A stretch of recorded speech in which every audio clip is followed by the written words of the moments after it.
presentation of Fox Sports. We are Blackmore. We are South.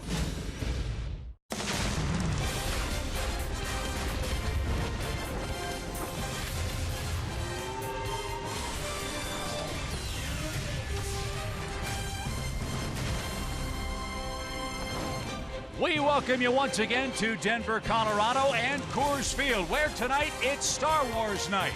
It's Game 3 of our weekend set on a beautiful Saturday night. It's the Braves and the Rockies. Hopefully tonight's the night the Braves can turn things around here on the road. Hi again, friends. Chip and Joe. A long time ago in a season not so far away, the Braves actually won a game at Coors Field. The losing streak is 8 in a row for Atlanta here. Hopefully Matt Wisler can use the force, get back into the win column for Atlanta, and turn the ship around for himself as well. Yeah, he's really scuffled. While we've been really proud of the progress Mike Foltynewicz has made and Julio Teheran has pitched well, Matt Wisler has really struggled. His last 3 starts, a real high ERA, and you're seeing a lot of long balls. In fact, his last 2 starts, 10 innings, 5 home runs, and we're in home run city right here at Coors Field. He's going to have to keep the ball down tonight. He's going to have to work both sides of the plate, and the Braves really need him to pitch deep into this game, given Julio Teheran's injury last night that forced him to leave the game. April and May, 10 starts, great numbers. June and July, not so much, and there are the 12 home runs in 8 starts the last 2 months. And a lot of that trouble coming the second time through the lineup for Matt Wisler. The Braves will get their first look at young left-hander Tyler Anderson, a guy that's been in their system a while, Joe, but has battled injury. Yeah, he's every year in his pro career he's battled some sort of injury. He missed all of last season with a broken elbow, but they've patched that. He's back pitching. Former #1 pick out of the University of Oregon. He's got a little hitch in his giddy-up when he delivers to the plate and has a great change-up. We'll get our first look at him tonight. Here are his numbers in 7 starts this season. We had a little rain just a little while ago. It's a very blustery night, but our Obi-Wan Kenobi is ready to go on Star Wars night. It's Game 3 of 4 here in Denver, Colorado, and after a quick break, Kelsey Winkert will bring us back with a Julio Teheran update as we get you set for Braves and Rockies baseball in Denver tonight. Atlanta Braves baseball is presented by Academy Sports and Outdoors. Right stuff, low price, every day.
Afternoon at Coors Field. The tarp is off and Matt Whistler and the Braves are getting ready for Game 3 versus the Rockies. A lot to update you from here in Denver, including Julio Teheran, but I do want to start off by updating you down on the farm, and that starts with our Synovus Greatness Made Here. In Gwinnett, Rob Whalen, 5-1 with a 1.75 ERA in his last 11 starts. And Aaron Blair, that's a familiar name. He had a good last outing, 7 innings pitched, 8 hits, and only 2 runs allowed.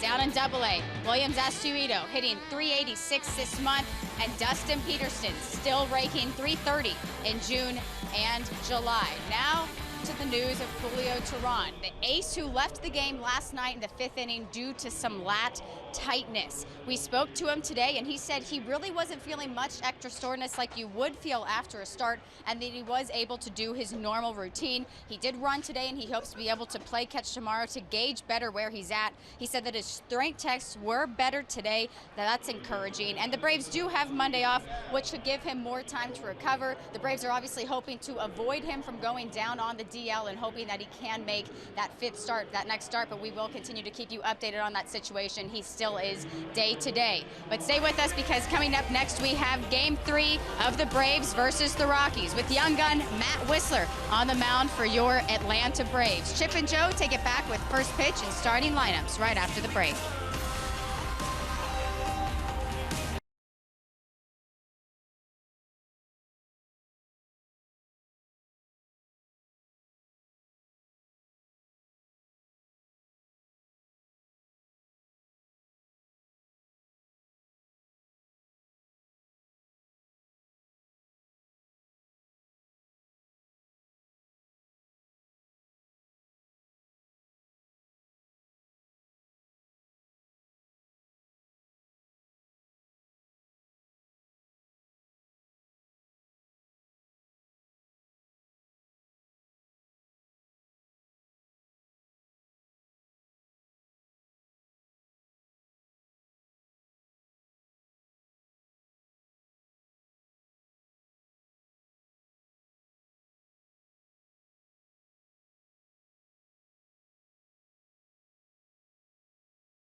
Colorado, but it has clouded up noticeably here at the ballpark. We had some rain showers about 45 minutes ago. Looks like that bad weather is passing over and moving through metropolitan Denver, Colorado. Looks like we'll get things started on time and hopefully without interruption as the Braves try to snap an 8-game losing streak here in the Mile High City. Yesterday, Atlanta lost 4-3. They had a great chance. Gave the Rockies a real finish, had the bases loaded in the 9th, but could not push across the tying or winning run. Here's your current weather, 90 degrees, winds out of the west-southwest at 5 miles an hour. It has picked up in the last 15 or 20 minutes. The flags appear to be blowing in toward the Braves dugout, but whether the winds swirl and send the ball out to right field remains to be seen. This is a great hitter's park, as you well know. Here's the Rockies defense. Descalso, Blackman, and Gonzalez left to right in the outfield. Arenado and Reynolds on the corners. DJ LeMahieu at second. Trevor Story at short. And Tony Walters is behind the plate. We get our first look at young left-hander Tyler Anderson. You see his home road splits here, 2-1 at his home ballpark. Notoriously bad for pitchers, but he has had no complaints. a 3.26 ERA, 26 years old, 6'4", 200 pounds, out of Las Vegas by way of Oregon University, where he was a first-round pick by the Rockies. He's low 90s, 89 to 93, and throws a cutter off his fastball, but he's got an excellent changeup. And Walt Weiss told me before the game that there are some things about Mr. Anderson that remind him of Tom Glavine, not the least of which is a good changeup, but also how much attention he pays to detail and how much he works on getting prepared for a start. Yeah, some of the Rockies people told me before the game that because of the elbow fracture, which cost him all of last year, he really spent a lot of time charting pitches. He sat and really gave himself a PhD in how to set up major league hitters while manning the pitching charts, and they say he has a great eye and a great head for how to pitch in the major leagues. We'll see if that's the case tonight. The Atlanta lineup features Chase d'Arnaud leading off, Beckham at second, hitting second, Freeman, Markakis, Garcia the middle of the order, Jeff Francoeur in left, Inciarte in center, Anthony Recker behind the plate, and Matt Whistler is on the mound. Time to snap the streak. Braves have scored 22 runs in their last 8 losses here at Coors Field. Well, and just 2 wins since the All-Star break, too. This would be a good place to start a streak and start tonight.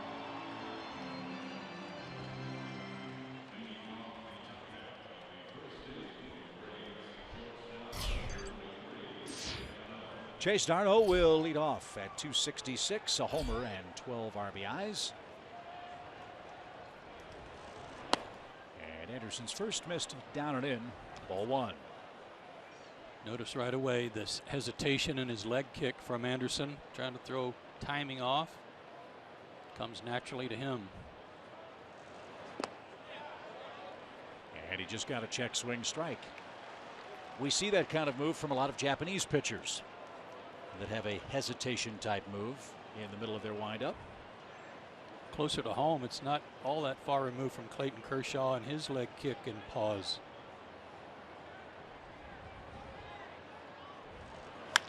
And a sharply hit ball into left center field. Descalso cuts it off, and d'Arnaud leads off with a solid single, and we're underway. The more he plays, the more you like him. Good start to the night. Get some runs on the board early. That's something the Braves have not been able to do the last couple of games, and that's unusual in this ballpark.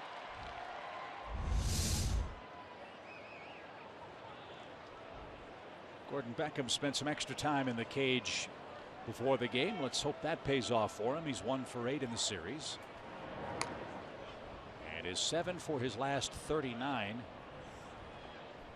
With a whole lot of strikeouts thrown in for good measure since he came off the DL.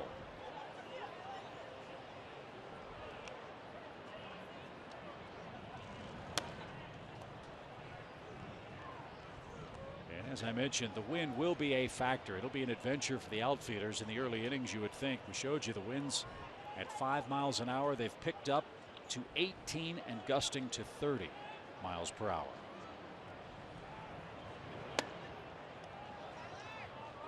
See the uniform top of Mark Wegner, the home plate umpire, rippling in the breeze as Beckham now with a 2-ball no strike count.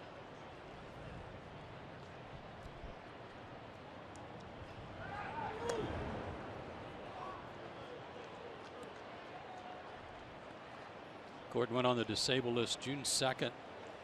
He was hitting in the 290s. At that point, hitting everything in sight.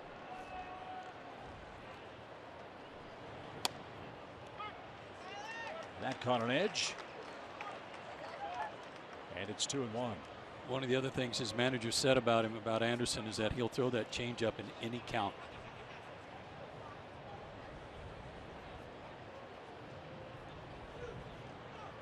There's Walt Weiss, his club a game under 500 at home.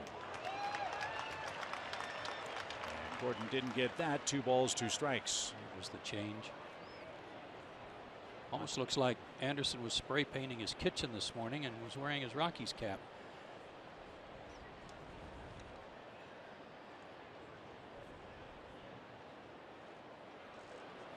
And a swing and a miss. Beckham didn't get it. Slowest takes care of Gordon. There's the first strikeout and one away in the opening inning. His last start was against Tampa Bay at the beginning of this homestand, and he got the win 7-4.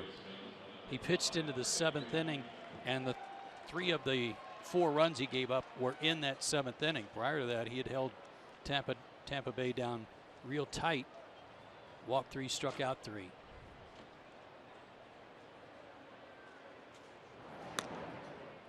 So Freddie Freeman's the batter. And maybe a left-handed pitcher is just what the doctor ordered for the Braves first baseman. Yeah, how about it? Pretty nice OPS there for Freddie against lefties. And he had a good cut.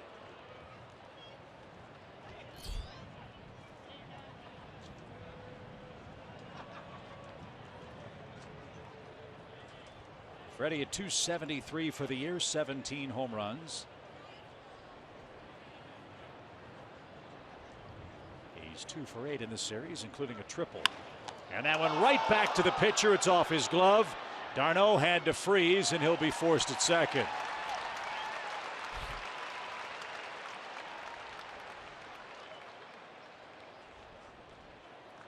Want to check and see where Story was playing here. I don't know if he could have gotten to this ball and started a double play or not. So if that's the case, it may have been a break for Atlanta. Yeah, he was going to be right there. So at least the inning continues.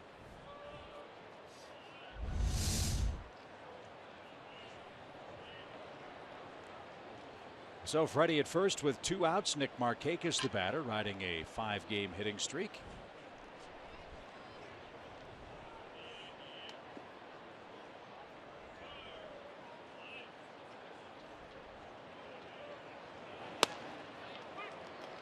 Outside corner strike.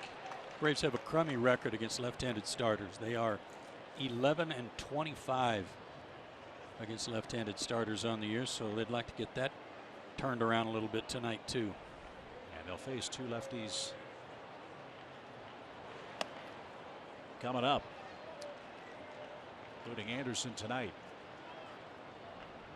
1 ball, 1 strike for Nick Markakis. And that's a list you don't want to lead.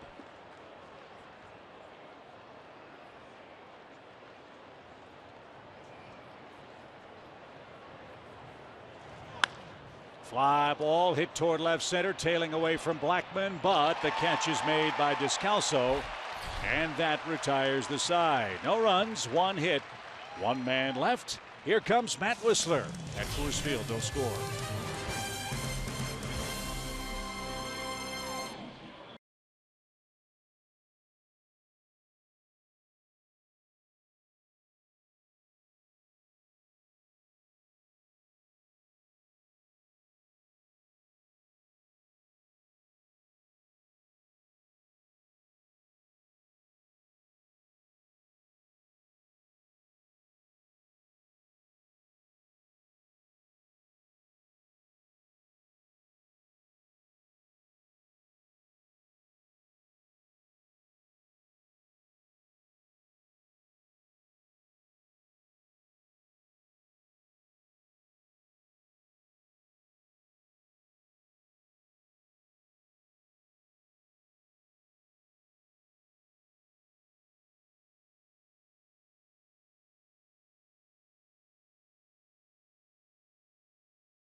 Colorado. Nothing happening for Atlanta in the top of the first. Now Matt Wisler goes to work. And the long ball has been problematic for Matt, as has been the second time through an opposing lineup. And He needs to turn things around for Atlanta, and as we've said, this is a tough place for a struggling pitcher to work. His last 3 starts, 7.88 ERA, 5 homers. That's just not Matt Wisler. He pitched so well the first couple of months of the season. I'd like to see him get back to that kind of form. So, Ford Keys pitching success tonight. Joni Mitchell's very important tonight. Remember her song, Both Sides Now? Yes. Well, he's got to get to both sides of the plate and not to the middle. Work both of them, get ahead in the count, and then try to stay out of trouble in that 4th inning that has just crushed him all year long. 8 of his 18 homers in that fateful 4th. Let's hope he can cruise through that inning here tonight. Charlie Blackmon leads off with a 14-game hitting streak for the Rockies.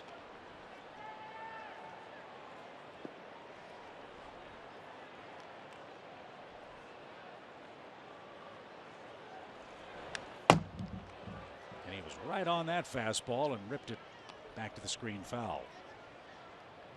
Long hitting streaks for Blackmon are not a rarity, at least not this year. He's riding his 3rd hitting streak of 10 games or more.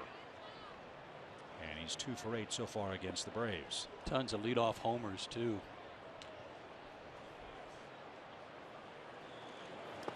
Not this time. Didn't get a slider across the shoe tops, and Wisler off to a good start. Good start. Here's the Rockies lineup. There's plenty of thunder in this starting 9. We'll look at Tony Wolters behind the plate. Nick Hundley gets game 3 off. Here's DJ LeMahieu. He's 3rd in the league in hitting at .327, 5 homers, 33 driven in, and has the highest home batting average in the league at .369 here at Coors.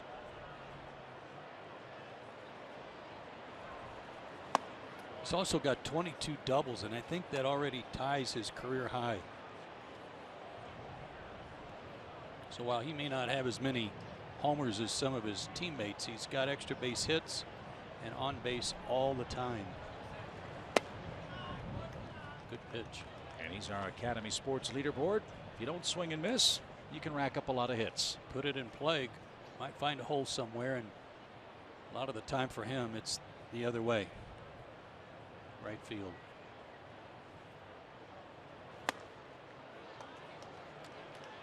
Three balls, no strikes.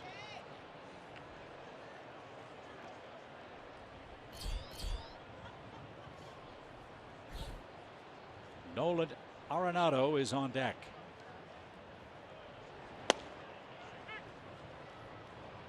Three and one.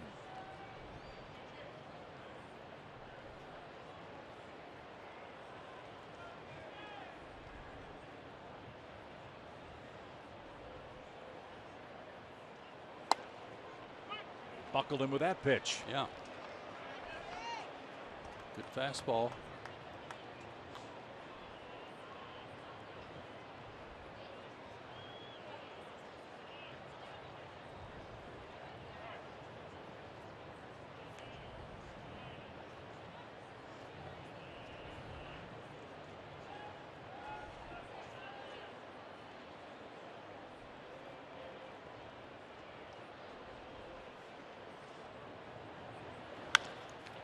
Off Wisler.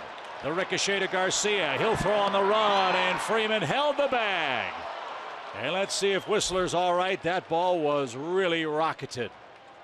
And he's shaking the right leg. That was a crazy good play by Garcia and Freeman to get the out.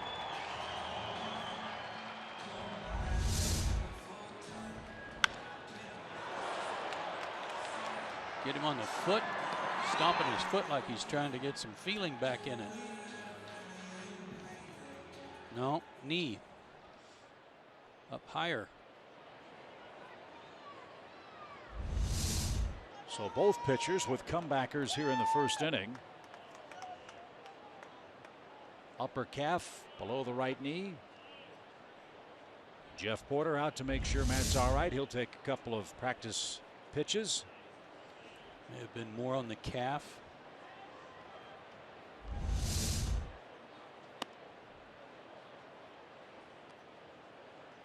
Says he's okay. That's a good thing. Especially after Julio left after 4 innings last night. So 2 quick outs. Here's Nolan Arenado, his 24th home run. Snapped a 45 at-bat homerless streak for the Colorado third baseman. The league leader in RBIs with 73.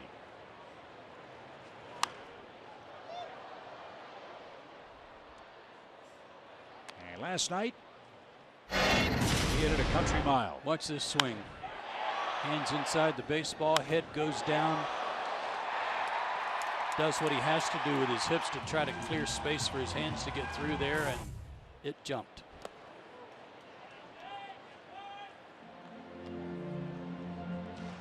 Now the winds have calmed down again. When Nick Markakis hit that fly ball, it just almost threw it back at him.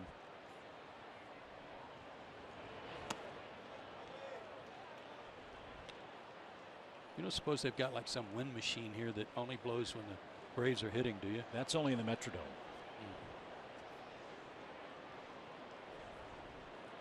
2 balls, 1 strike. There's a good pitch. 2-2. That's another thing you have to do in this ballpark. You got to pitch with confidence with your secondary pitches in hitters' counts. Got to pitch a little backwards at times.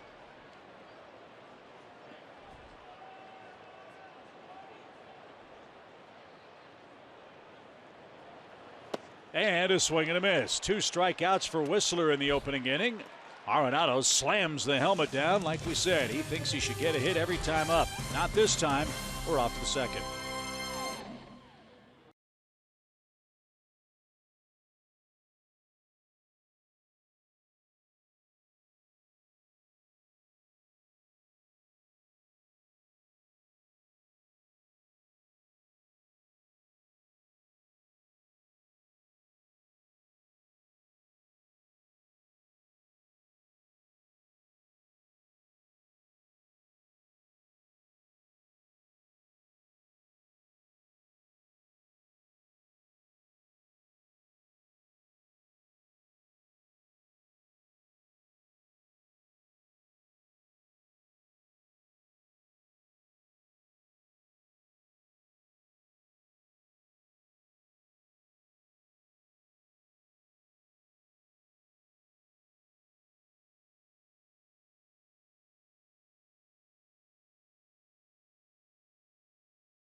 It's also the final resting place of William F. Buffalo Bill Cody, who was born in LeClaire, Iowa. Left home at the young age of 11 to herd cattle and work as a driver on a wagon train, crossing the Great Plains several times. Of course, went on to later greater fame and fortune as a wonderful Wild Western entertainer. In fact, entertained Queen Victoria with his traveling troupe, with a cast of hundreds, as well as live buffalo, elk, cattle, and other animals, including Native American performers whom Buffalo Bill admired and treated so well. But he was a big star in the late 1880s. Big time character. Adonis Garcia leads off the second. That tells you how the world has changed. Can you imagine one of your kids leaving home at 11 to cross the prairie? Wow. No.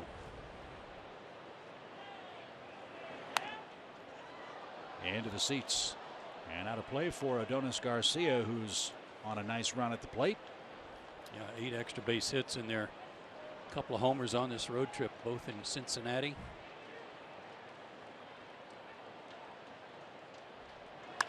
And another shot off the bat of Garcia.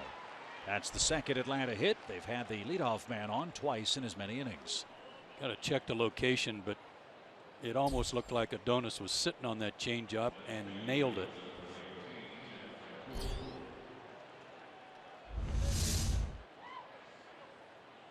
Yeah, it was up.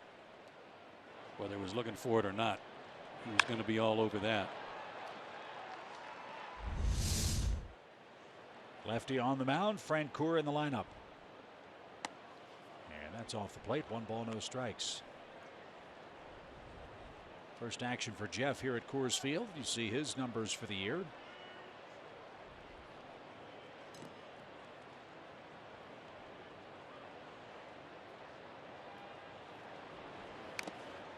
And that's fouled at the plate.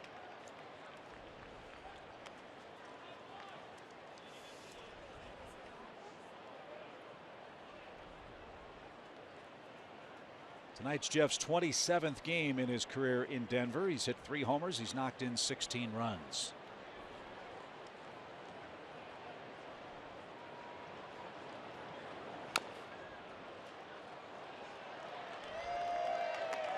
And that one bounces to the on-deck circle. Ender Inciarte got a nice round of applause, and he made a friend right behind the Braves dugout.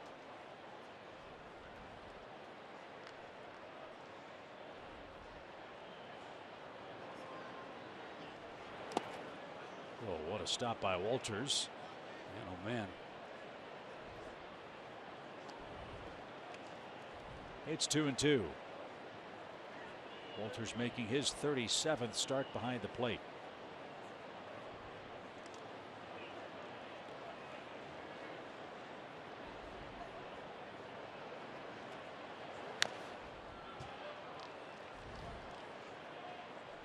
Like I said, he'll throw it in any count, both sides of the plate.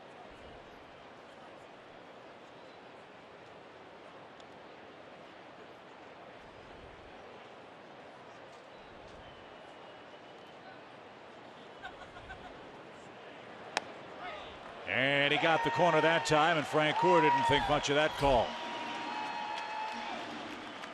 Second strikeout. Backdoor slider. Exactly where Walters set it up. He actually asked him for a slider in. Anderson said no, let's go outside. Perfect pitch.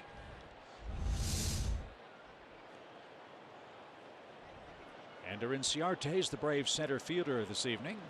He's hitting .242 and has 13 hits in his last 11 games.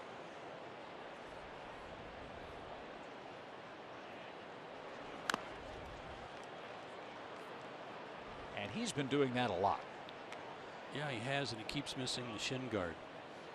This is on the other leg.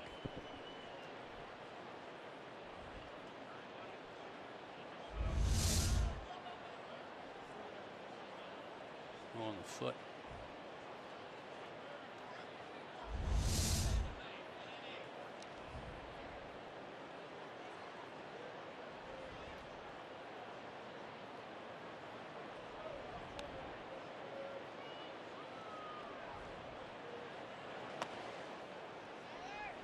One ball, one strike.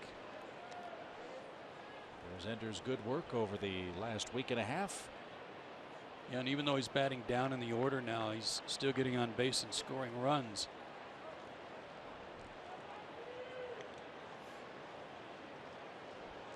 His offense has been a disappointment to some people, but it's coming around.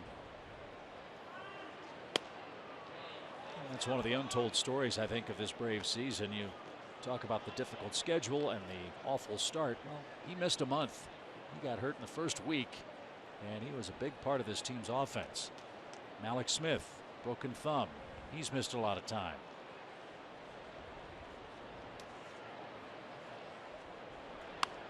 And that one squibbed foul past third. It's 2 balls, 2 strikes. And look, I'm not here to say the Braves offense this year was going to be the 27 Yankees. But this is a good player. Malik Smith was coming into his own at the time of his injury. Well, only Freeman and Markakis have scored more runs than Ender. And with the way he's played defense, the fact if a guy does what he's doing in center field and he hits .250, and he's among your team leaders in runs scored, that's good by me. Yeah, add the runs scored to the runs saved, and you've got a heck of a year. 2 balls, 2 strikes. Big hole right side. The pitch. It's run full now. I wonder if when he throws to first with his good move, if he does the same thing, he has that pause and then can kind of decide if he wants to go to first or home.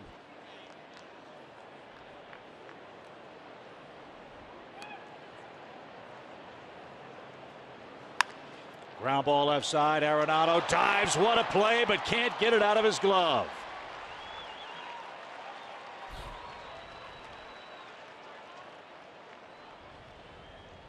Great effort by Arenado, but it's an infield hit, and 2 are on with 1 out. I thought for sure that was going to get through.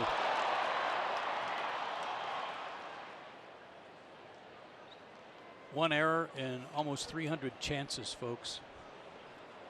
He's already won 3 Gold Gloves. He could probably wear it right there and win a Gold Glove. So good.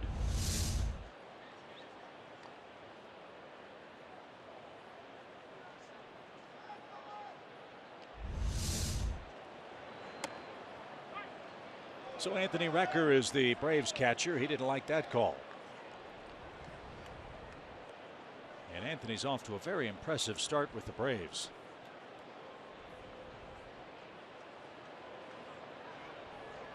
Not just because of his 5 hits and 13 at bats, but he's been terrific behind the plate too.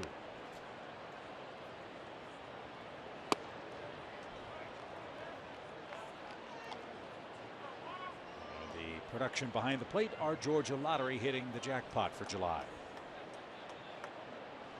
All 3 guys, that includes Tyler Flowers before he got hurt.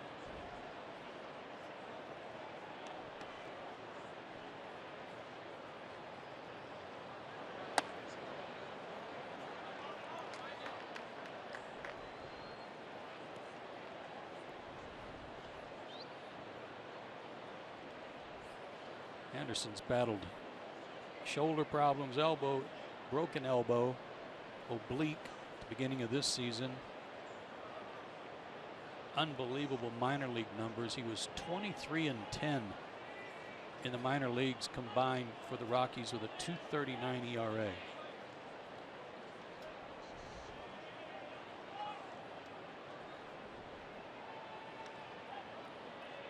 He's 2-3 with a .343 ERA this year.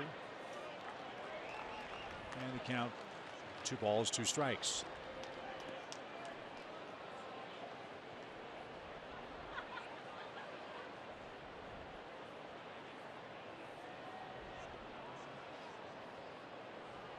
He had a shift on for him last night, his last at bat.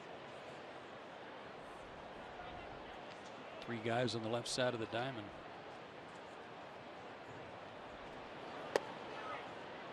And Walters framed that. He was sliding into the left-hand batter's box, and his hand stayed right behind home plate, and he still got the call. Yeah, that was weird. How often does that happen?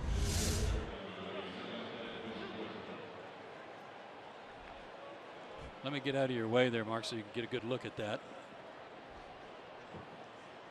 It certainly had the plate, but it looked funny. So 2 hits, 2 strikeouts in the inning. Matt Whistler bats. That's 2 for 32 as a hitter. And a strike.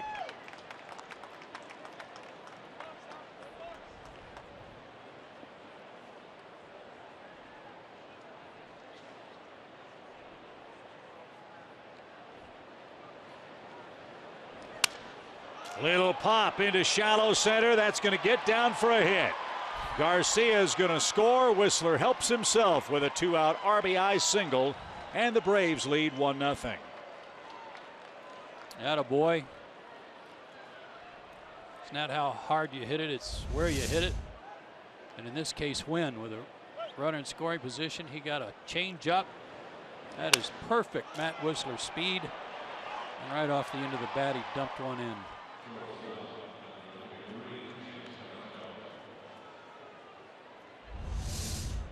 So on that shallow single to center, Ender Inciarte went first to third. Adonis Garcia plates the game's first run, and here's d'Arnaud, who singled to start the night.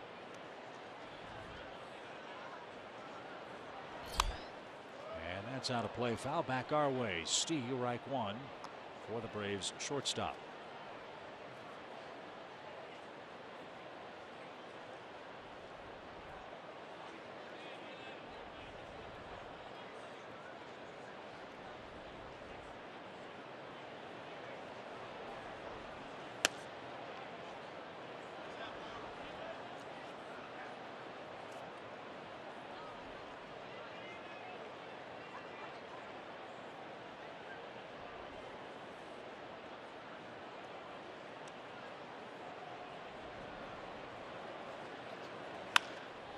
Up the middle, Story, 360 spin and a flip to LeMahieu at the second base bag. How about that play? Couple of defensive dandies for Colorado, but the Braves pick up a run on 3 second-inning hits.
Single from starting pitcher Matt Wisler, who has been struggling a little bit on the mound recently. He's given up 11 earned runs in his last 2 starts. I talked to him about pitching in Coors Field. He told me you have to finish your pitches. You can't leave the ball up. Keep the ball down in the zone. He also told me that he's really been working on his fastball command and that it's been leaking a lot lately, and that lefties have been hitting him more. He said he needs to keep it in on lefties and away from righties, and he has a tough lefty coming up here in Carlos Gonzalez, so definitely a good test for him.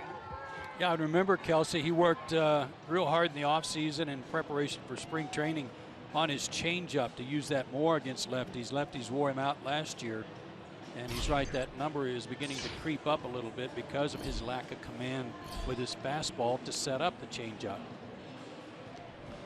He's got to feel like he can puff his chest out just a little bit. He's given himself a 1-run lead. Brian Snitker appreciated that. And it will be a tough second inning. Gonzalez, Story, and Descalso coming up for Colorado. Braves got the run in the first inning last night when Freddie got the break, had the triple, scored on the hit by Markakis. They've got an early run tonight. So the thing for the offense to do is just keep the pressure on, add on, and don't sit on it.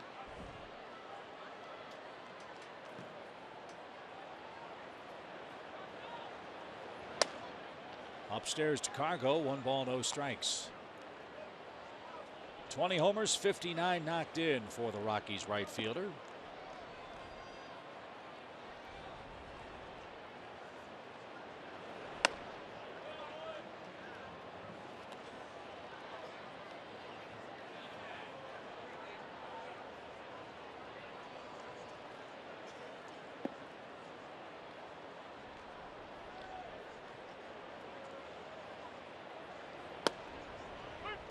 A pretty pitch, 2-1 the count.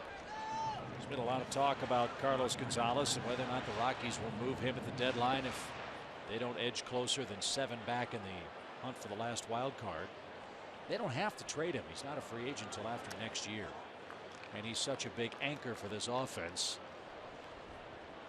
With the young pitching they have coming up, if they keep him with Story, with Arenado, and LeMahieu, and Charlie Blackmon, if they get any kind of pitching at all, you have to think this would be an extremely dangerous Colorado club. As Whistler walks Gonzalez to start the second inning. I'm with you. If they can somehow strengthen their pitching, they cut a game off their deficit last night. They're only 12 back for the division lead, let alone a wild card spot. If they just get their pitching ironed out, they might make a run at it. Trevor Story, 24 homers. That ties him with Troy Tulowitzki for the most homers by a Rocky shortstop in their rookie year. Now he'll try to chase down Nomar Garciaparra, who hit 30 homers in 1997. And where he plays and as far as he hits them, you gotta say you like Story's chances. Yeah.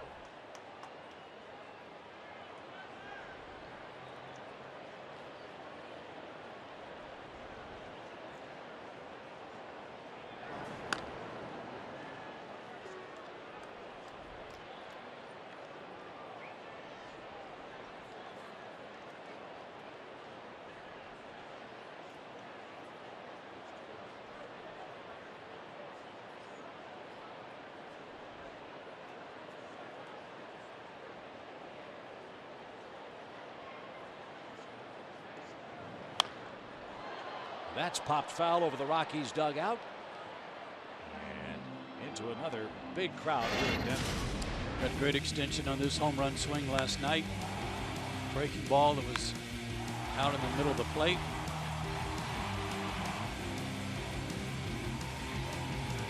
And Arenado went deep in the same game for the 7th time. And that ties them with 2 other players who have done it 7 times. And that's Story and Gonzalez, who have hit home runs in the same game 7 times. I mean, they don't exactly hit wall scrapers here, do they? That one was 428 feet that we showed you last night. No, they're launched.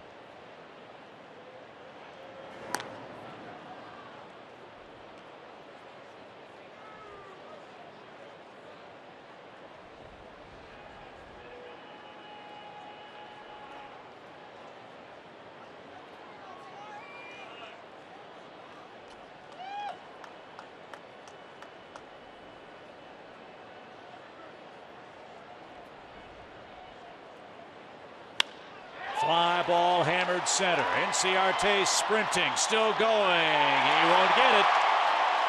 Story just hit a 2-run home run.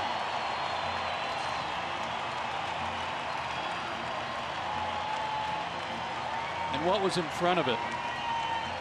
A leadoff walk. He's talked about his great extension on the home run last night. Watch this one. Down, out over the plate. Not a bad pitch at all. They were trying to pitch him in earlier in the count, but if you let this guy get his arms extended, it's trot time. So Story has now passed Troy Tulowitzki with his 25th home run in his rookie year. 6 homers now in his last 13 games. 2 against Atlanta in the series. And the Rockies have taken their first lead. It's a 2-1 game.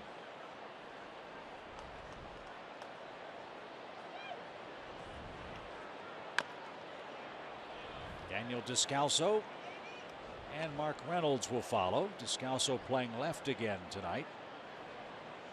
Comes in with a cool .333 average.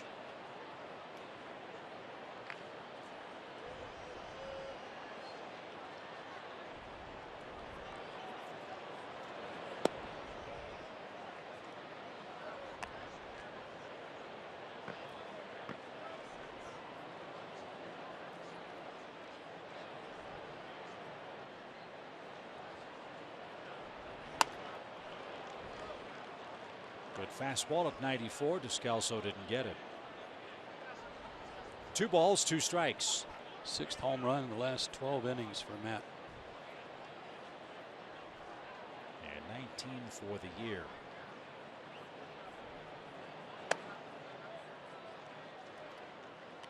Seeing this sequence is having trouble getting the ball down. Mark Reynolds hit a tape measure shot here on Thursday night. He's on deck.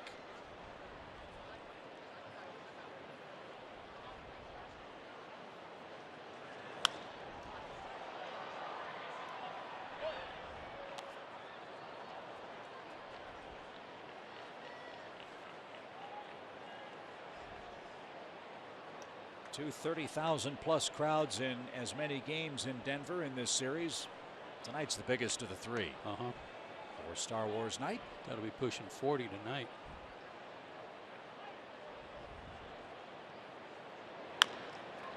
There's a bouncing ball right side. Beckham made the play. And Descalso is retired for the first out.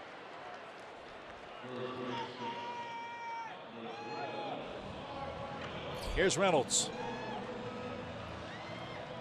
And Joe, I know he's been retired for a while. It still seems strange to me to come to Colorado, play the Rockies, and not see Todd Helton playing first base for That's these guys. the truth. They retired his number last year. The first Rockies player to have his number retired. Hop fly foul out of play. Of course, the Rockies, like every other Major League franchise, has permanently retired number 42 in memory of Jackie Robinson. And the KSM is for Kelly McGregor, who is was a very popular front office executive with the Rockies who tragically passed away far too young.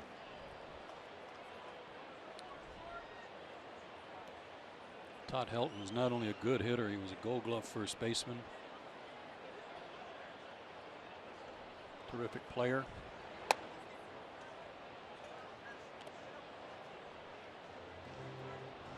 And one of the iconic photographs in Rockies history is the shot of Todd Helton securing the last out that clinched the National League Championship for this Colorado franchise.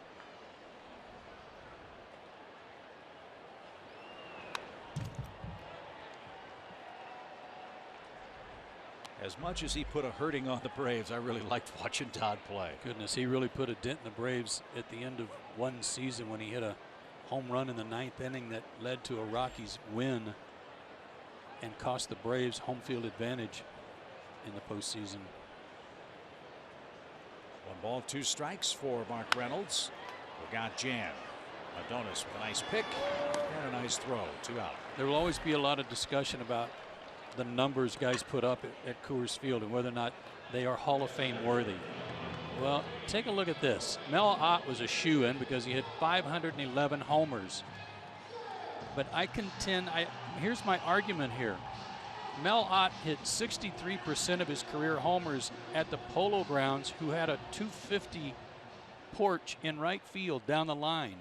Mel Ott was left-handed. Todd Helton hit 62% of his homers in this ballpark. Virtually the same number. So I guess my argument here is if it's good for one guy, why couldn't it be good for the other? Nobody talks about how right-hand hitters are helped at Fenway Park. Right. And with the Hall of Fame inductions. Yankee Stadium. Yeah, of course. Loud. Yeah, no question. I contend that, at least in my opinion, the Hall of Fame, you can't compare eras in our sport. You just can't. The game's different. The player's different. The way it's played is different. If you were one of the great players in the era in which you played, you should be considered for the Hall. That's my opinion.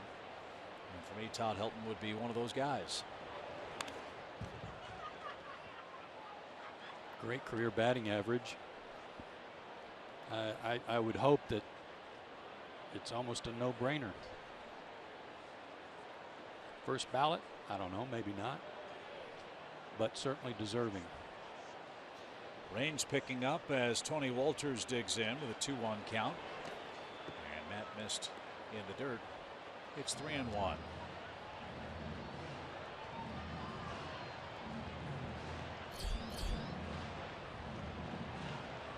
Big raindrops now. That's forcing the fans to head for cover.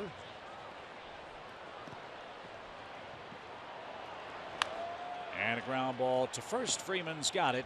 And that retires the side. A 2-run homer for Trevor Story, an historic one, his 25th, most ever by a rookie shortstop for the Rockies. It turns the game around. Rockies 2, Atlanta 1. We head to inning number 3.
Lot heavier here, and there is apparently a thunderstorm cell approaching the ballpark, so the umpiring crew is going to call for the tarp. We'll have a delay here and continue on with the Rockies leading by a 2-1 score. Matt Wisler gives up the home run. Home run balls are a problem, and as you said, the leadoff walk was even more painful. That was probably more decisive. I thought Story hit a good pitch. Can't help that. He made a good pitch down and away, and that guy with a great extension hit it out in Coors Field. That was a Coors Field home run. But Matt would be the first to tell you just can't walk guys, especially leadoff guys in an inning that might lead to a big inning. And it burned him. It's 2-1, but he's still in the ball game. He came back, got 3 quick outs, so avoided the big inning. Let's move on from here, and hopefully he can hit his spots, continue to hit his spots. He pitched pretty good in the first inning. And hopefully it won't be a long delay, as we'd like to see Wisler and Anderson continue on here in Game 3 of the series. 2-1 Colorado. We have just started a rain delay here at Coors Field. We're back to Denver right after this.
Rockies lead 2-1. Trevor Stories hit a 2-run home run.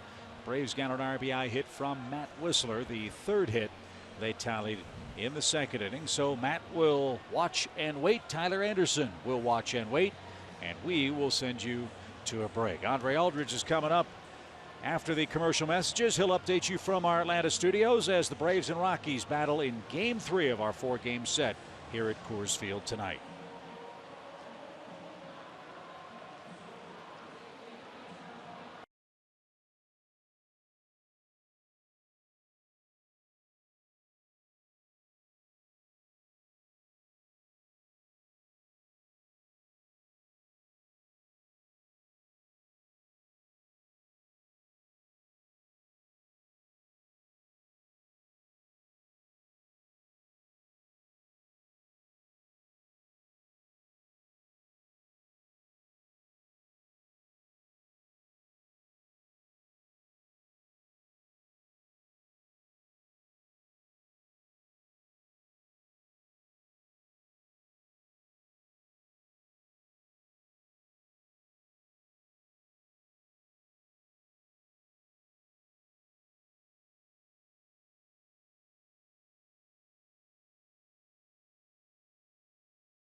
They did a nice job tonight as we are back underway with the third inning. Beckham, Freeman, and Markakis are coming up for the Braves, who enjoyed a brief 1-0 lead in the second. Matt Wisler drove home Adonis Garcia with a run-scoring hit. Trevor Stories hit a 2-run homer for Colorado. And that's where we stand. The rain started unofficially around 6:57. We're told it's a 47-minute rain delay. And obviously Anderson's good to go, probably through some simulated innings in the tunnel. Look at it this way. If this game had started at 7:35 and we're already in the third inning, we go, wow, we're flying. We would be flying, yes. And now it's turned into a beautiful night. Fans down the right field line, bathed in late day sunshine. Wind blowing out as Beckham digs in and cues one foul. Gordon struck out his first time up on a off-speed pitch. He got another one there. If you just joined us, Tyler Anderson has an excellent changeup.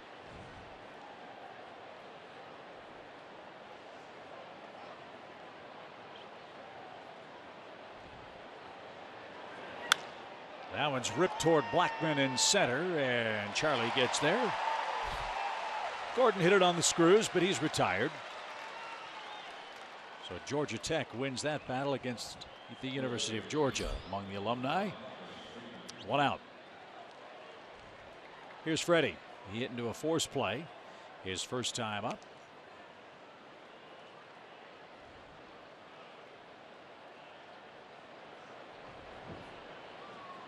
.22 doubles, 5 triples for the Braves first baseman.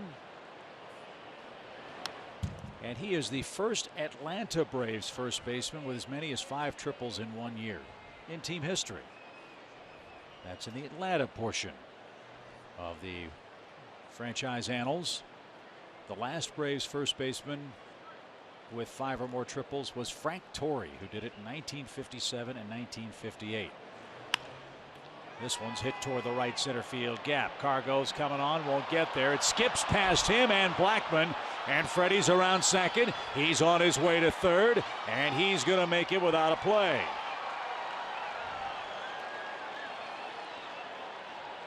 That was some brutal outfield play right there, pal.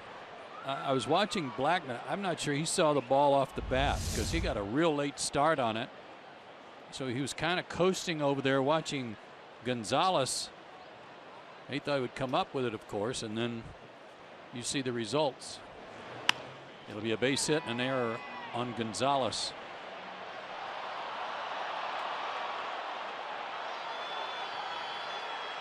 Third error for Cargo this year. It's a 2-base error. And the Braves have the tying run 90 feet away for Nick Markakis. Nick flied out to left his first time up.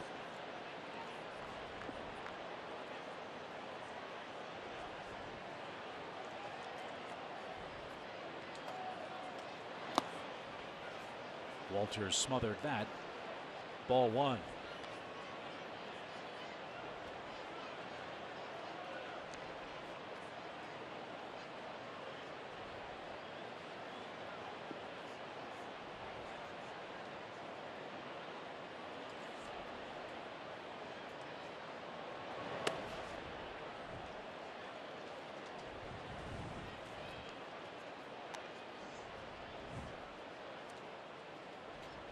Markakis with 48 RBIs. That leads the club.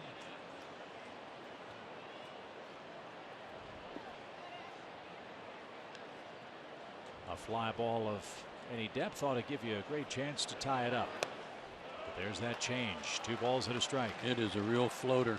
80 miles an hour.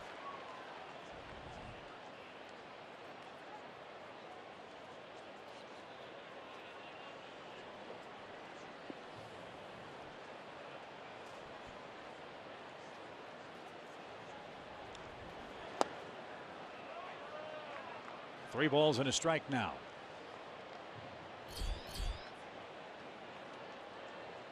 Adonis Garcia, the lone Brave to have scored. He's the next hitter.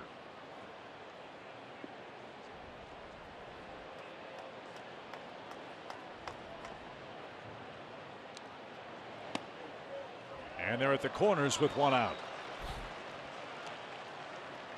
So each starter has issued a base on balls. The Rockies cash theirs in on a Story homer. Let's see if Garcia can make Anderson pay here in the third. He was all over a changeup his first time up.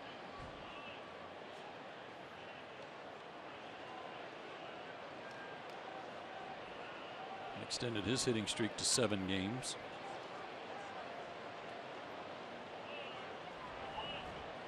Can sit on an off-speed pitch here early because he wants a ground ball. He wants something down. Got it in the air, and it's hammered to right. Cargo will watch that one sail off the scoreboard.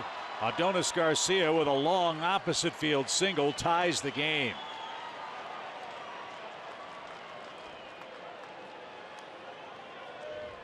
Nicely played by Gonzalez to try to freeze Markakis, which caused Garcia to have to watch Nick and make sure that he didn't overrun him. But this ball is rocketed over his head.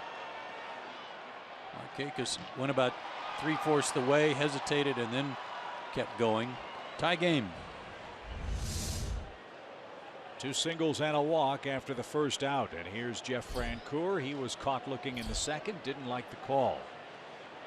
Looked like a changeup over the outside corner that got Jeff. And he shoots one into the upper deck. And strike one.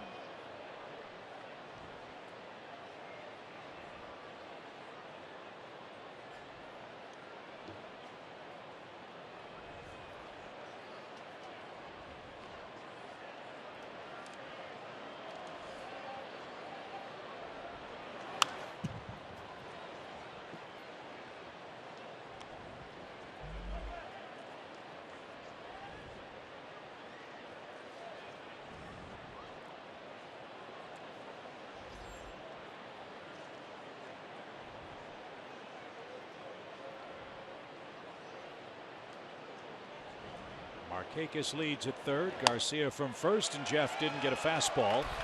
And he's down on strikes. 2 outs for Ender Inciarte. Took him upstairs, got him to chase up. 4 strikeouts for the Rockies lefty.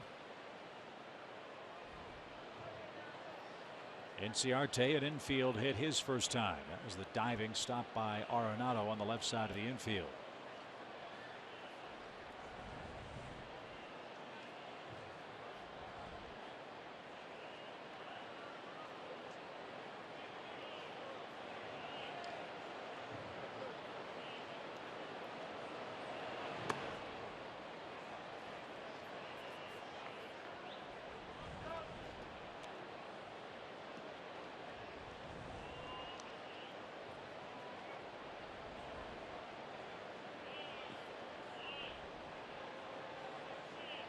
Got to cash in those free passes in this ballpark.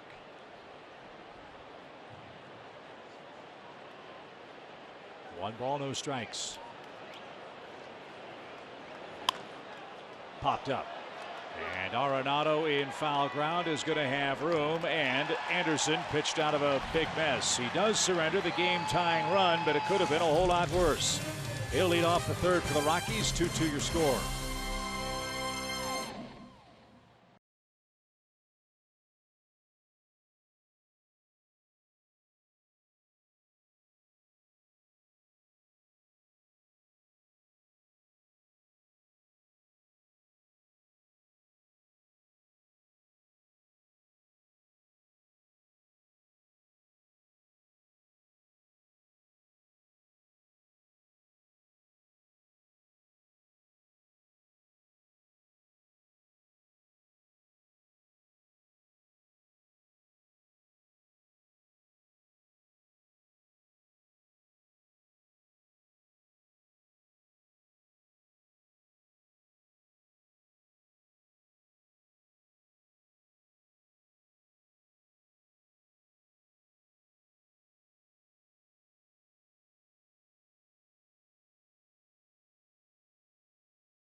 Braves Alumni Weekend, July 29th through the 31st, when the Phillies are in town.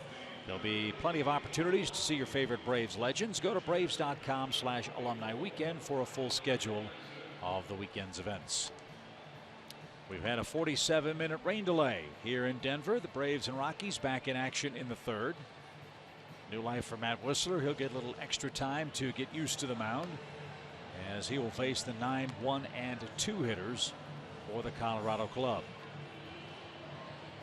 Braves try to snap an 8-game losing streak here in Denver.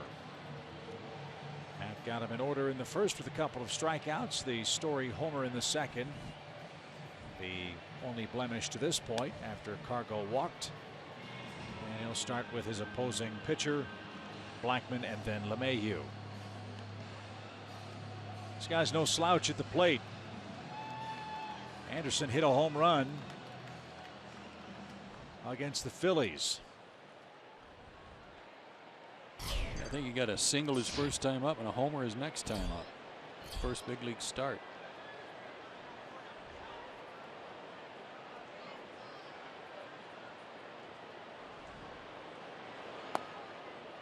And that's taken low. 1 ball, no strikes.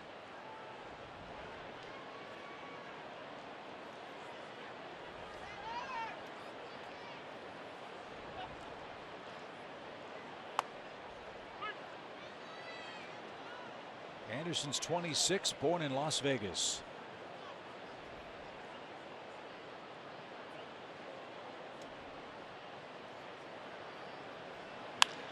And he smokes this one to center. Ender Inciarte drifts back, and he handles a well-hit ball for out number 1. They had to be patient with Anderson coming through the minor leagues with all those stints on the DL and then the broken bone in his elbow, but he wasn't number 1 pick, and that's why he is just now getting to the big leagues at the age of 26, was because of all the injuries.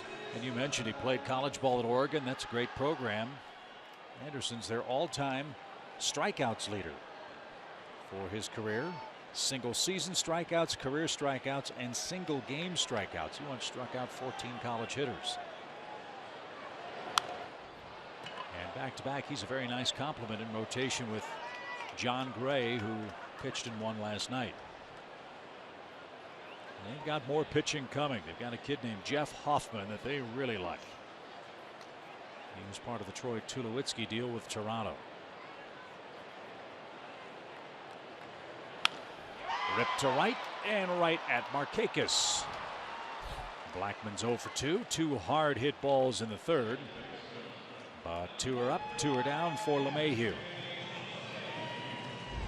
Works out okay because these balls have been hit right at people, but at a lot of the plate, above the knees, danger zone. Terminology you could use in Whistler's first confrontation with LeMahieu. He whacked the ball off Whistler's right calf that ricocheted to third. Garcia made the throw to first to retire him in the opening inning. And that's inside. 1 ball, no strikes.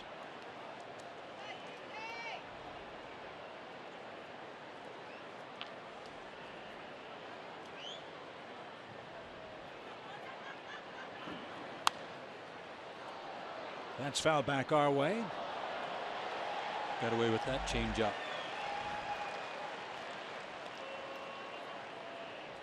If he was working, as Kelsey said, he was working on his fastball location between starts. So far tonight, it's still lacking. That was a changeup, I know, but it's had a good breaking ball.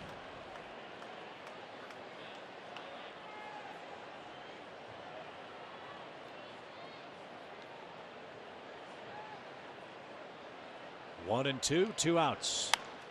And that one's driven towards center. Long run, Inciarte still going back. And the park big enough to hold it. 3 hard hit balls by the Rockies in the third, but 3 flyouts preserves a 2-2 tie.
MLB.com at Bat app. Stay up to the moment at any moment with Game Day, live game video highlights, StatCast news, and more. Download MLB.com at Bat, the #1 app for live baseball on your phone and your tablet. That is the world-famous Red Rocks Amphitheater, one of the great music venues in the country, maybe the world. It's like a lot of people getting their running the stairs at Red Rocks. And after a 47-minute rain delay, it's turning into an absolutely gorgeous night here in Denver. 8-9-1 for the Braves in the fourth as Anthony Recker leads things off. Recker was called out on strikes his first time up. Anthony 5 for 14 at the plate since joining the club. 8 o'clock here in Denver. Chip and Joe with you from Coors Field. Kelsey Wingert reporting from the Braves dugout as well. Oh. And an opposite field single for Recker. Gets the fourth off to a good start. Thought he might slide one by real fast on Anthony. Not so. He sped up his delivery. Tried to quick pitch him.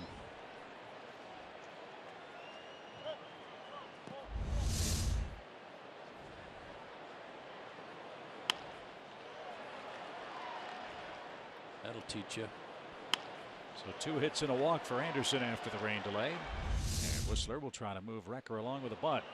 And it's fouled off the catcher. Strike 1.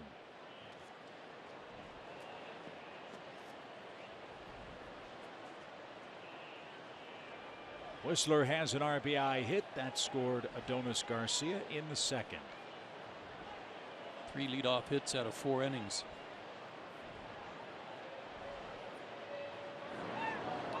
And that's a balk. That is a balk. Anderson lobbed the ball to the first baseman Mark Reynolds, who was standing in front of the bag. Walt Weiss is going to come over and argue, and Anderson's really upset with Mike Muchlinski, who made the call. Reynolds shoves him back toward the pitcher's mound, and Recker moves to second base on the balk. He was trying to make it one smooth motion, but it looked like he paused as he was striding. He says not close. Yeah, you see Reynolds charging. He wasn't even at the bag. Yeah, and his step was directly toward home plate. Well, let's see if Matt can move Recker to third with a bunt. All help's appreciated here. Strike 1 to the Braves pitcher. And he does get it down. And there's only one play. It's made to first. Sacrifice for Whistler. Go ahead run 90 feet away, and the top of the order's coming up. Good job by Matt. Take advantage of the mistake by Anderson on the balk. And a chance to get a run in, just kind of ABC it.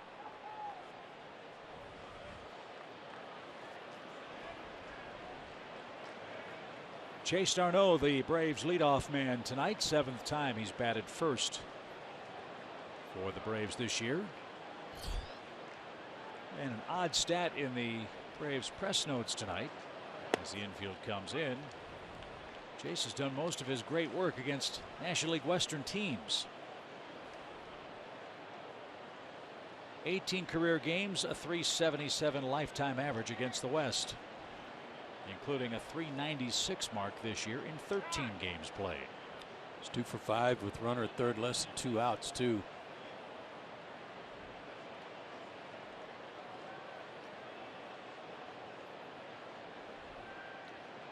Last night had bases loaded and 1 out and popped up. Chance to redeem one here. It's no secret the Braves have had trouble scoring runs in this park.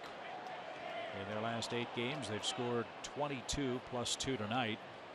So it's 24 runs in 9 games now, but they've also really struggled with runners in scoring position. The Braves aren't getting big hits.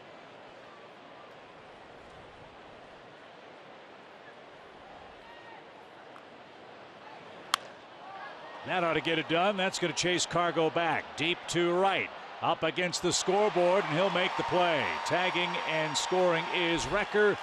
Chase d'Arnaud with a deep drive to right puts the Braves in front. It's 3-2 on a sac fly.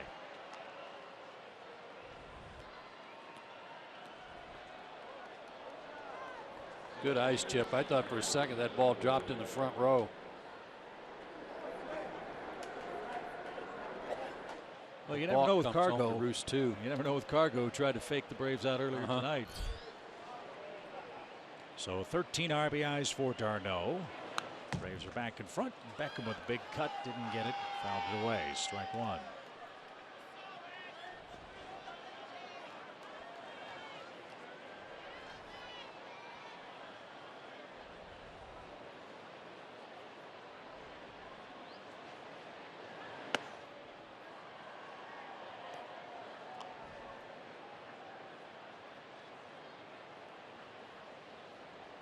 Seven hits already for the Braves in the game.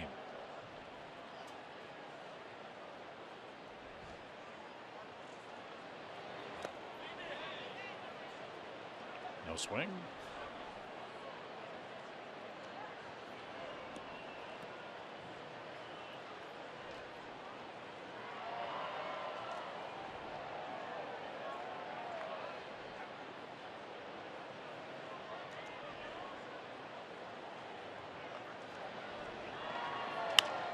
To third. Arenado's got it.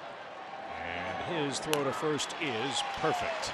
Braves are putting the picket fence up on the Rockies. Single runs in the second, third, and here in the fourth. Whistler in front again, 3-2.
We're a 3-2 lead as we head to the fateful fourth inning. This has been the lead balloon for Matt Whistler all year, this inning.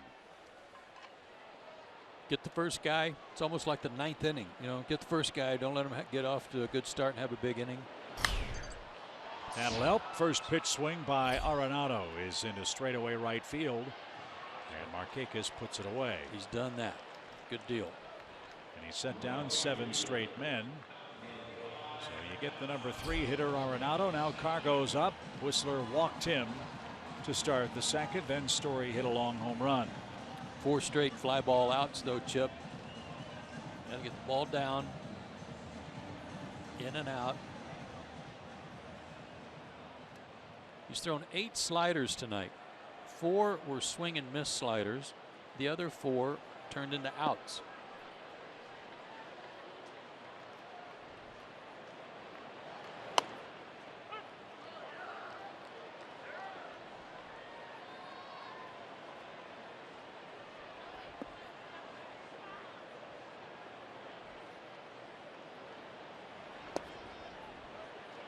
Miss with that one.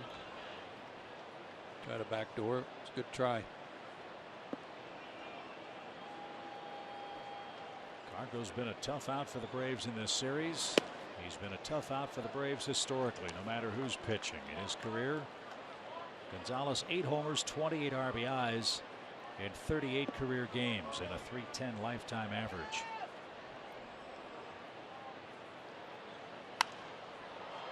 And out of play, it's an even count, 2-2.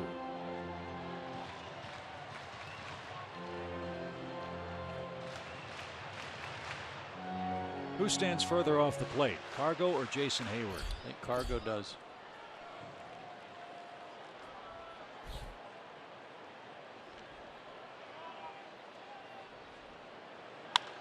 Ripped to first. Freeman's got that. Easy play, 2 outs, and it's 8 in a row retired here in the 4th inning.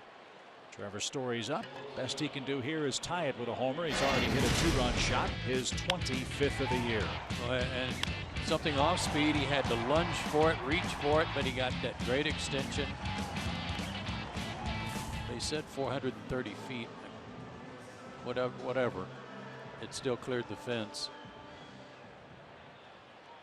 And as I said earlier, you like his chances to fly by Nomar Garciaparra for the home run leaderboard among rookie shortstops in big league history. He's already got the National League record.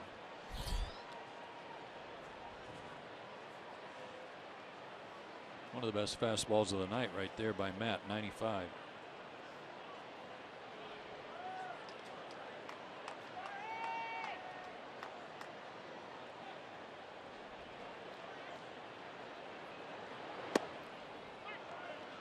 Pretty pitch at the knees. It's 0-2.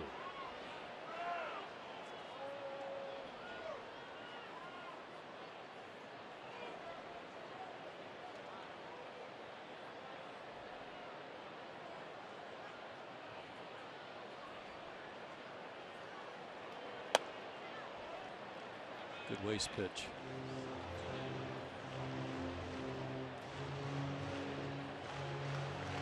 See if you throw that slider at the outside corner and get him to chase it off. And he will chase. He's their team leader in strikeouts. Not this time, though. He whistles that into center field. They went with the fastball, and I thought that was okay too, given that he likes to extend his arms, but they didn't quite get it in. Again, that fastball location just off. You can see the target's in off the plate, but it had the inside corner, and he was able to get to it.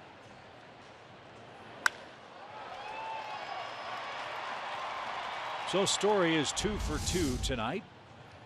And that'll bring up Daniel Descalso, who rolled out to second in the second for Colorado.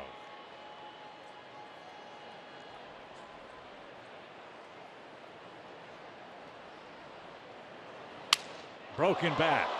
And this one is popped to second. And that will retire the side. Good work by Matt Wisler. He got through the 4th inning with no damage done, and more importantly, a 3-2 lead.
Concert, part of the Coca-Cola and Delta Airlines Summer Concert Series.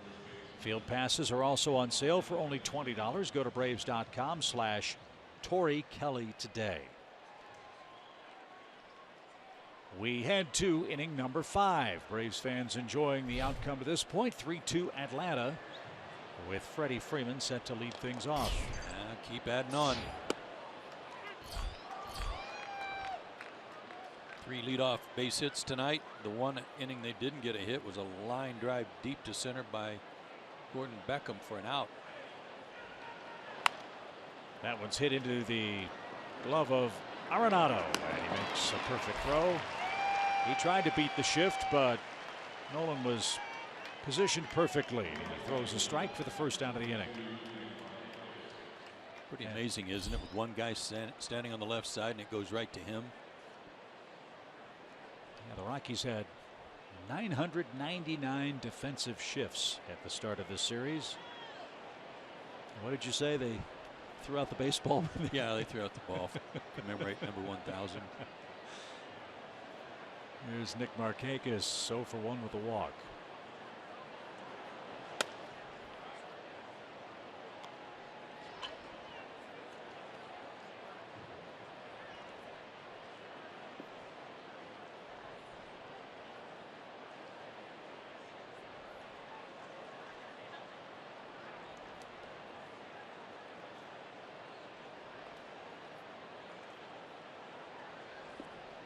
Walt Weiss, the skipper of the Rockies. You saw him in the Colorado dugout, named manager here at the end of the 2012 season.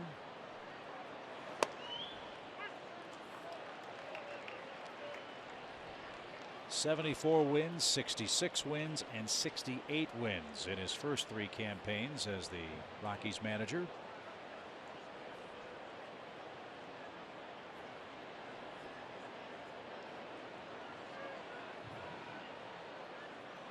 A guy who had no managerial experience prior to taking the job.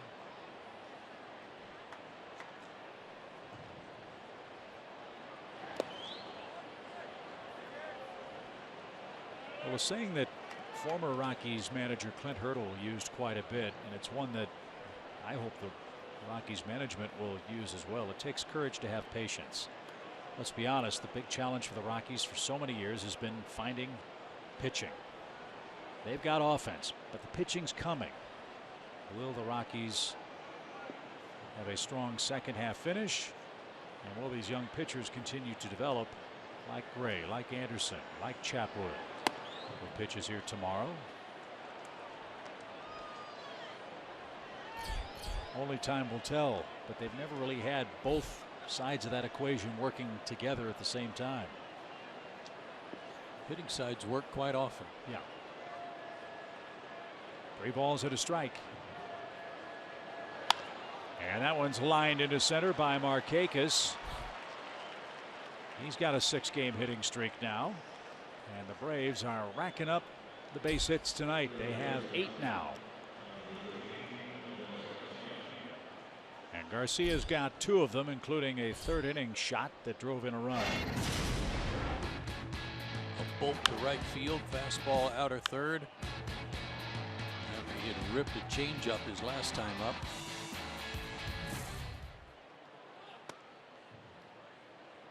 Markakis now with 9 hits in that 6-game streak. He is raking and using a lot of the middle of the field from gap to gap. Ground ball toward third. Arenado, tricky hop, strong arm, and what a turn. He's a Gold Glover, and he has a rocket arm. And around the horn double play ends the Atlanta 5th. Garcia's perfect night comes to a close, as does the inning for Atlanta. 3-2 Braves in front.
Yeah, if Giancarlo Stanton gets hot and D. Gordon comes back on the 28th of the 29th, and Jose Fernandez keeps pitching like he is at home, look out. The Marlins are going to be a very intriguing team to watch over the final 2.5 months.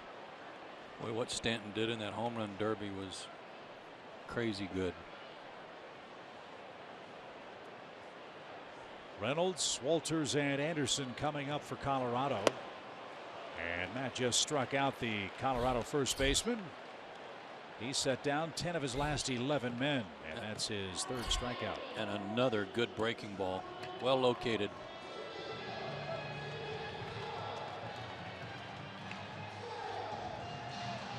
Yeah, Jose Fernandez got the win tonight. He's now 26-1 at home. So that series tied a game apiece. Washington won 3-2 over San Diego, so the Nationals will stay 4.5 games ahead of the Marlins in the East. I think they had to come from behind to do that. That was Edwin Jackson and Max Scherzer, who squared off at Nationals Park today. And a ground ball first. Freddie's got that. A step to his left. And an easy out, 2 away. And the Rockies pitcher's coming up. He sent a shot to center on a line drive after the rain delay, but he was retired and is 0 for 1.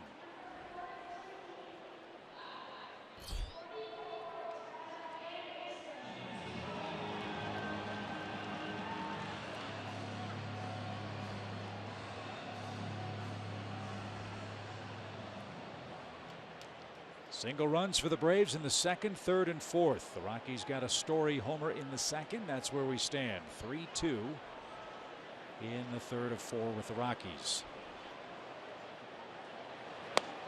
Well, they can have some big league sunsets around here, can't they?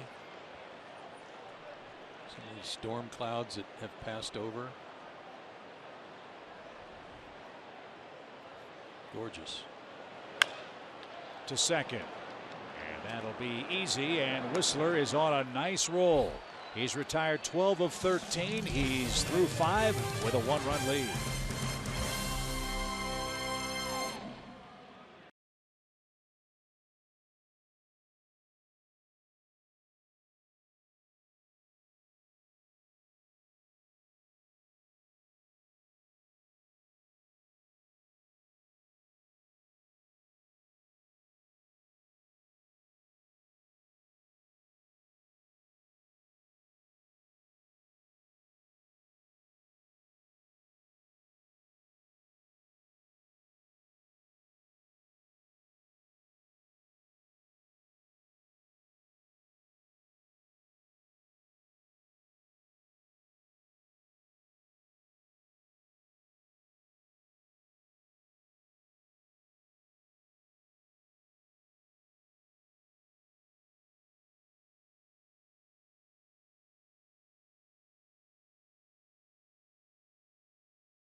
Lead 3-2 as we head into the 6th inning, and we have plenty of injury updates for you. John Gant, starting pitcher, threw a side session yesterday. We're getting closer and closer to having a timetable for him. Shea Simmons started his rehab assignment in the Gulf Coast League today. He was scheduled to pitch 1 inning or 20 pitches. The window for him to come back would be in late August. Malik Smith, still cast, no surgery, no real timetable, hoping to have him back up here by September. Williams Perez, still long toss, natural progressions, no timetable yet for his return.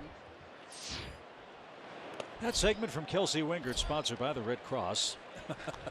Right. Nice job, Kelsey. Yes, thank you. The thing on Williams Perez, we knew that there was a shoulder irritation, but I'm not sure that we knew it was a strain of the rotator cuff. So that certainly does make you want to proceed with caution. Jeff Francoeur leads off the 6th of the Braves. He's struck out twice. And that one's yanked foul. That went right in the dugout.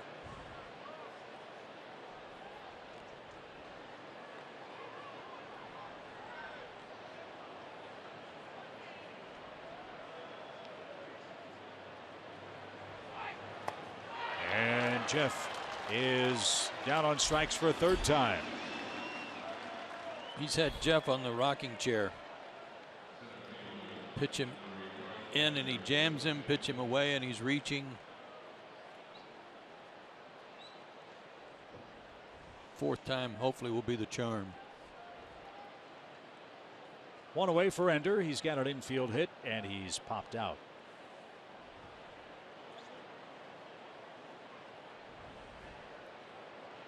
And that's in for a strike. Phillies lost today. Pirates beat them 7-4. Reds beat Arizona 6-1. All kinds of rumblings about the job security of Chip Hale in Phoenix. As that one's out of play, foul. I think it's safe to say that 2016 has been disastrous. Zach Greinke's been hurt. Shelby Miller has had an awful year. He's in the minor leagues. A.J. Pollock got hurt.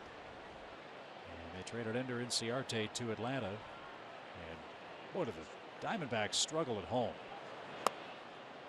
That's the most amazing stat of all, how poorly they've played at Chase Field this year. 17-35.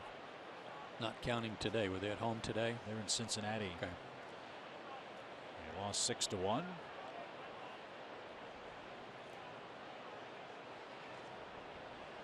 One ball, 2 strikes. Base is empty, 1 out. And a little chopper back to the mound. Anderson gloves, throws to first, and he made that a little closer than he would have liked. Ender always hustles down the line, made it close, but he's out number 2. I don't know where the Diamondbacks fall in terms of comparative salaries, where their limit was, where they fell. But when you have those high expectations and you've expanded your budget, you are on the hot seat if things don't go right if you're the manager. Here's Recker. He struck out, singled, and scored. I'll be honest, when they acquired Shelby Miller and when they got Zach Greinke with Paul Goldschmidt, I said, uh-oh, that's going to be a really fun team to watch. Well, the team that said uh-oh were the Dodgers and Giants, because they figured they were going to be right there with them, and they have certainly not been there.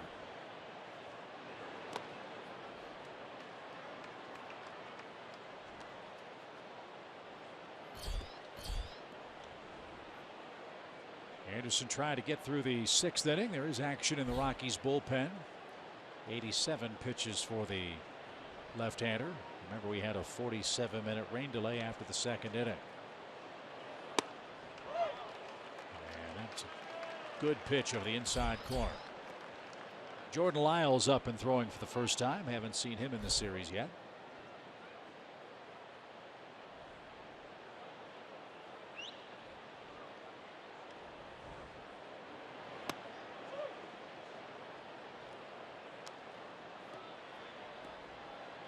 All in all, Anderson, even though he trails in the game, he's done a heck of a job of minimizing the damage. The Braves have had a lot of base runners in this effort so far. Atlanta with 8 hits, 3 runs. Anderson's only walked 1 man. He has struck out 5. Braves have left 5 men on base so far.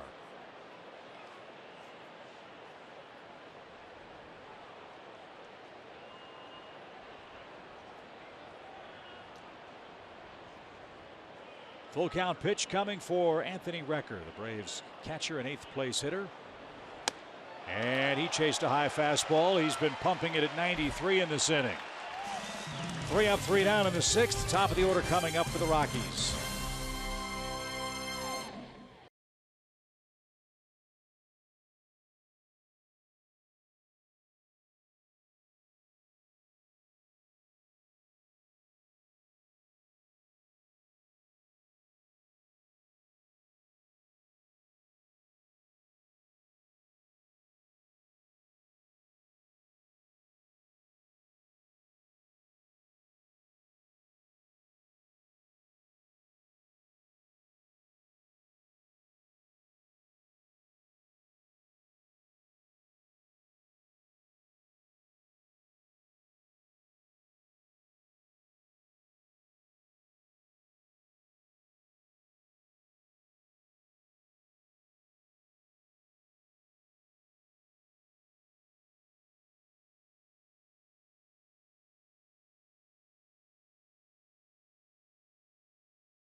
And Charlie Blackmon set to lead off for the Rockies. This might be a familiar face for some of you guys. He went to North Gwinnett High School and is a big Georgia Tech fan and graduate. He grew up a Braves fan. He said Smoltz was his favorite player and that they had season tickets to the old Fulton County Stadium, and that when he was little playing in the yard, they would pretend to be a lot of the Braves players. And when they were playing in Atlanta, it was actually UGA nights. We were talking about that. He was talking a little smack, and he flew out or popped out to Gordon Beckham earlier. We heard Chip make a joke about that. UGA and Georgia Tech rivalry still alive here in Denver. Just the way we like it, Kelsey. Who was it that wrote the book? It might have been Furman Bisher. Clean old-fashioned hate. The way that, Man, I miss Furman. we all do. Boy. Especially around Masters time. Was there ever a more, well, all the time certainly, but around the Masters tournament, was there ever a more eloquent, gracious? I miss his Thanksgiving column. When he always seemed to have something that I'm just thankful for a pair of comfortable shoes. Right. It's like that. Broke it down pretty simply. Yeah, he got it. He is missed by many. Charlie Blackmon, a 1-2 count. He is struck out and lined out. And he takes a little high. Well, 2 balls, 2 strikes. Charlie and Nick Markakis have something in common. They both came out of high school in Georgia and went to Young Harris Community College. I may be wrong. They may be called just junior college, but they both went to Young Harris before moving on, in Blackmon's case, on to Georgia Tech. And both were pitchers and outfielders, and good ones. And both have world-class beards. They do that. Marlins drafted Blackmon in the 28th round out of high school as a pitcher. Back to the mound. Whistler plays it off his chest and got rid of it in a hurry. He's been a pinata tonight. That's twice a batted ball has hit him. He says he's all right, and he retires Charlie Blackmon to start the 6th.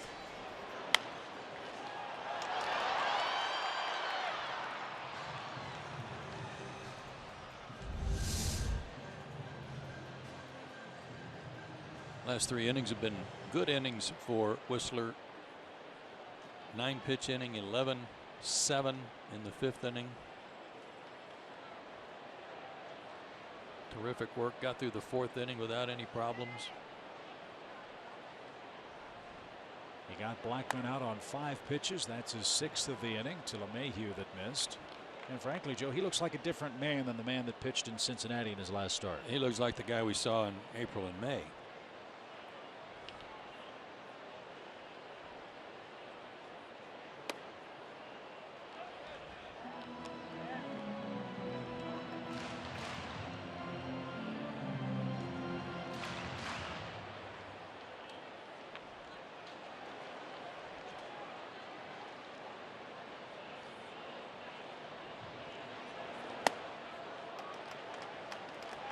Upstairs, and here we go again. 3 balls, no strikes. It's not the homers that hurt you here, but the walks. With all this thunder coming up, Arenado, Gonzalez, and Story in a 1-run game.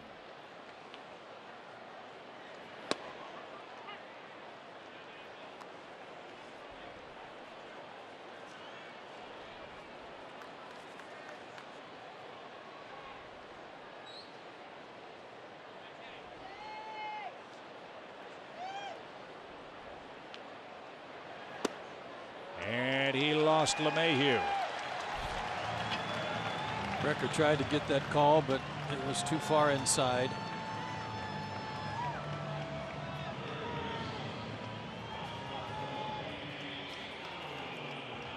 Here's Arenado.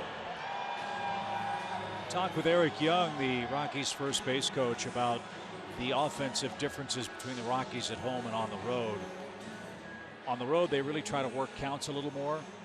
In this ballpark, they get after the first pitch. If it's a strike, they jump all over it. And Arenado has swung at the first pitch twice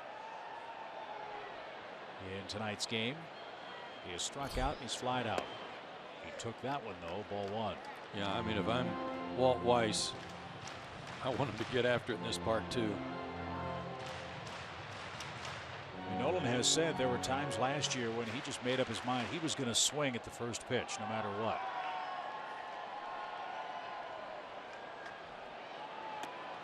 But as he's matured at the plate, so has his batter's eye. He's got 40 walks now to go along with those 24 homers and 73 driven in. And it's almost like he reels you in. He's ahead here, 2 balls, no strikes.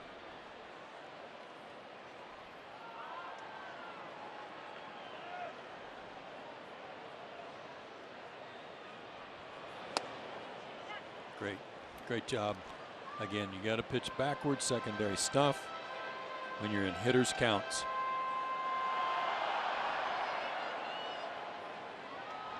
And it doesn't mean anything if you don't throw it for a strike.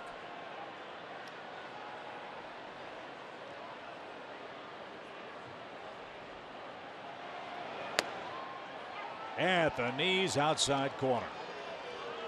Arenado didn't like it. 2-2.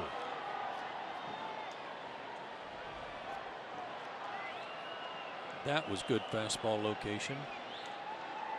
2-seamer, might have had a little cutting action on it.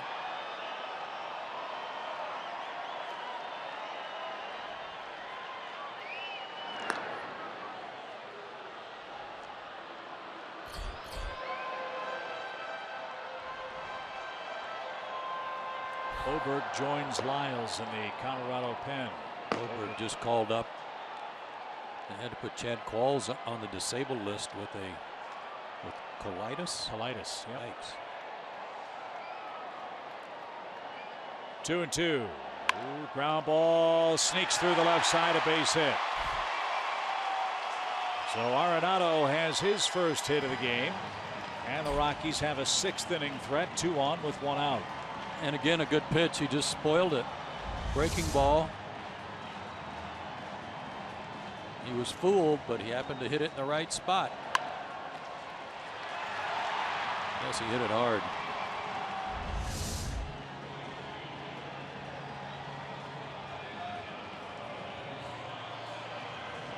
So here's Carlos Gonzalez. He's walked, scored, and bounced out to first.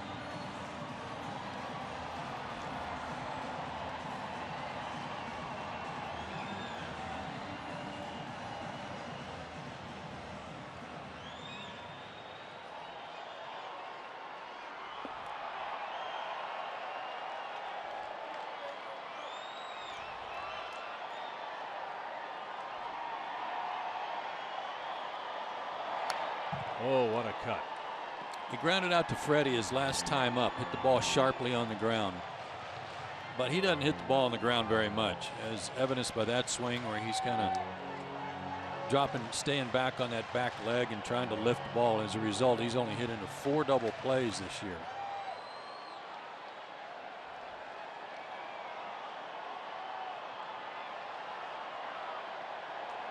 Nothing in 1. Line center and deep. Inciarte is back. It's over his head. LeMahieu comes around to score. It's a double and the game is tied.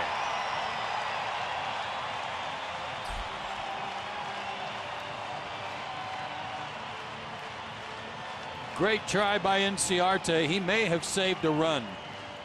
He may have prevented Arenado from coming around from first because he set up like he was about to catch the ball.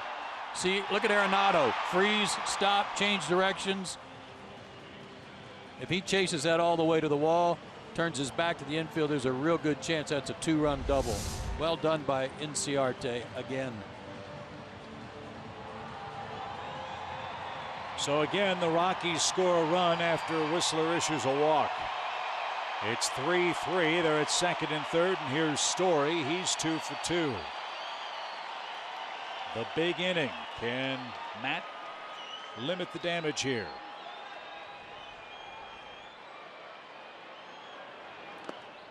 And Recker with a nice stop. 1 ball, no strikes.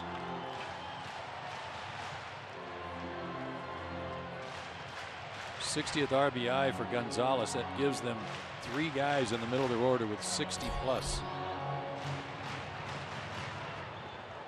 That'll get the Braves bullpen working.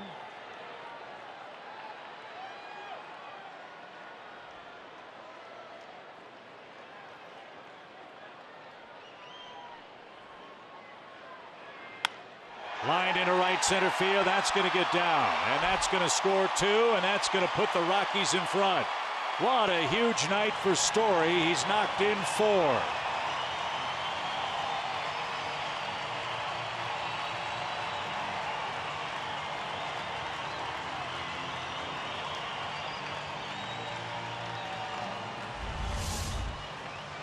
Target was in, but again on Story, it wasn't in far enough. Glove was in off the plate, but that was like for a strike. That pitch had the plate, and he was able to get the barrel to it. And as great as he was pitching tonight, I mean, it just happened like snap of the finger after the walk.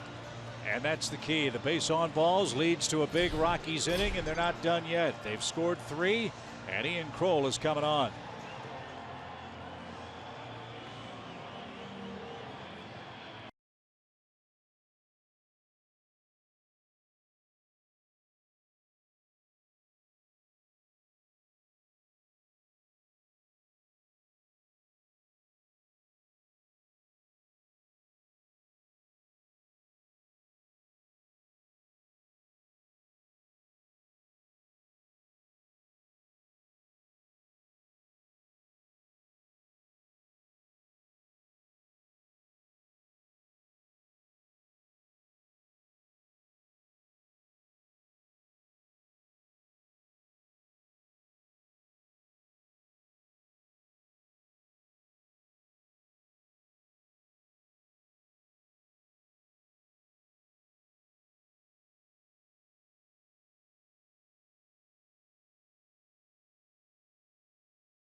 Whistler, and now Ian Kroll is coming on to pitch. Boy, good numbers for Ian since he joined the big league club. 31 games, a 2.86 ERA, a lot of strikeouts, not that many walks.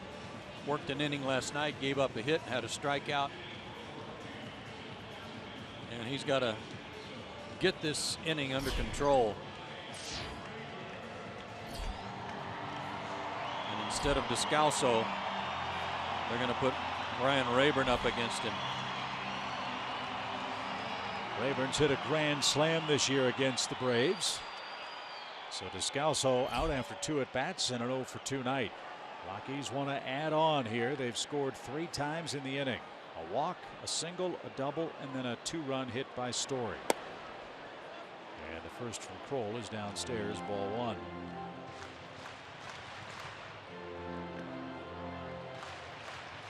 Rayburn 6 for 27 in a pinch this year with 3 pinch hit homers, 8 runs batted in, and he's walked 6 times.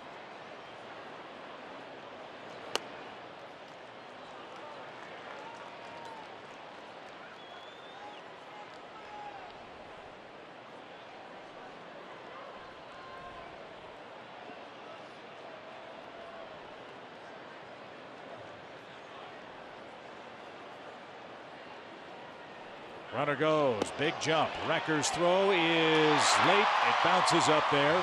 Beckham can't find it, but no advance.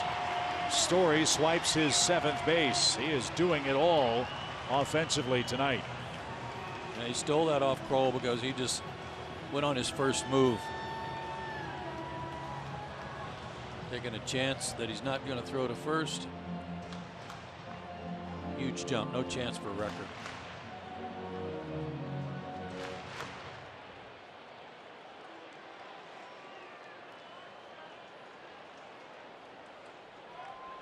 Dangerous pitch with the Rockies in front. 3 balls, no strikes.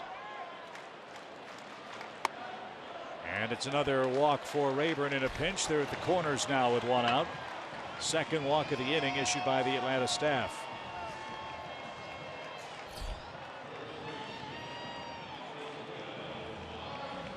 And that'll bring up Mark Reynolds. What a nice weapon Mark Reynolds is for Walt Weiss down near the bottom of the order. He kind of hides in the weeds down there in the 7th spot. The guy's got, you know, a ton of home runs in the big leagues.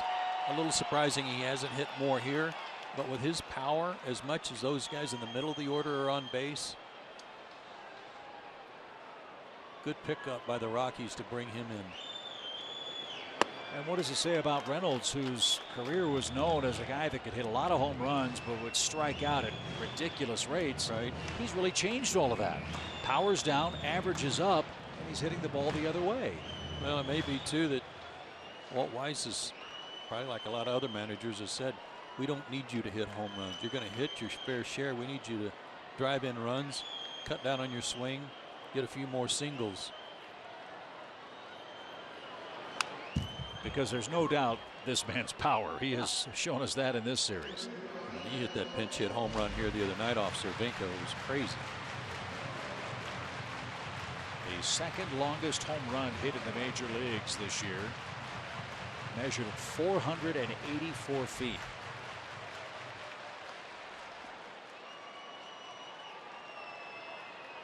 One ball, 1 strike. 5 straight Rockies hitters have reached via hit or walk.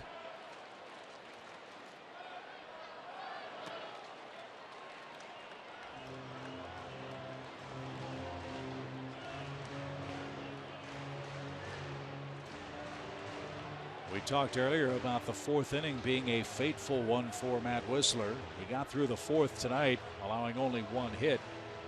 But it's really been the 6th inning where the Rockies have done most of their damage. The Braves have been outscored 10-0 by the Rockies offense in the 6th inning in the first 3 games here. Well, he's got to be over there wondering what just happened. And because he came back against Arenado, made a good pitch, got a ground ball, it found a hole. And that kind of set the wheels in motion. That one got away from Recker, and the runners move up on a wild pitch.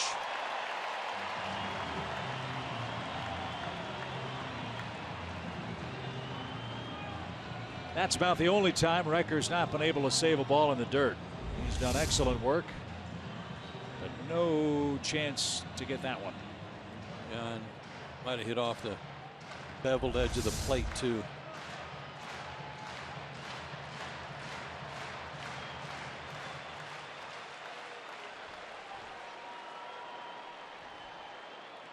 3 balls and a strike.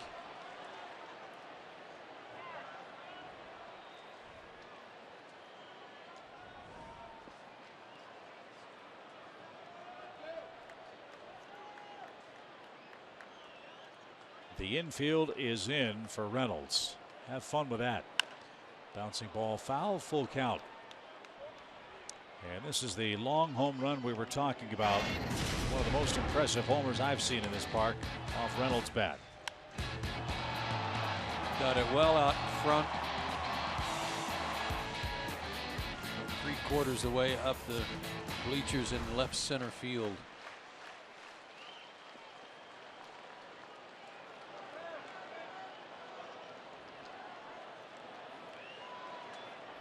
So it's full count now.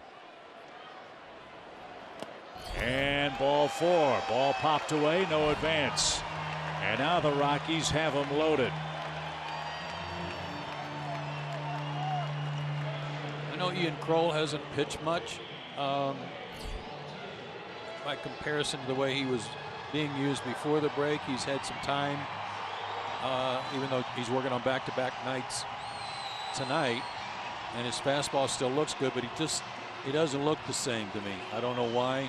There's just something different about him. Walters has grounded out to Freddie Freeman twice. The Braves would like a similar play here. Bases full of Rockies, 1 out. 3 runs are in. Ripped into right, base hit. Story scores. Rayburn's around third. He's going to score. Reynolds on his way to third. And Walters drives home his second and third runs in this series. And the Rockies have a big 5-run 6th continuing.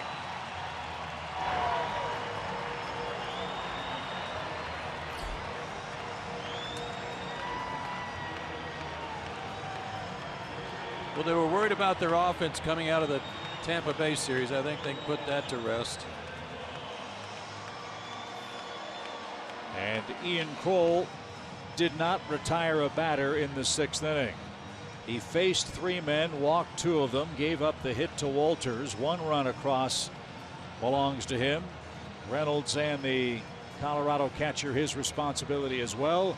Mauricio Cabrera was up and loosening in the bullpen. The Braves are going to double switch. We'll tell you about all the changes as the Rockies have broken it open. 7-3 your score.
Through the 31st, the Phillies will be in town.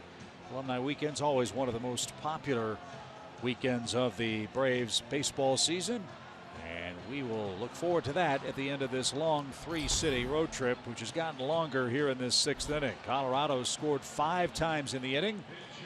Jace Peterson will check into play left field and bat 9th, and Mauricio Cabrera is the 3rd Braves pitcher of the inning. his 12th game. Had a little bit of a rough outing his last time out. And that was here a couple of nights ago, 2/3 of an inning.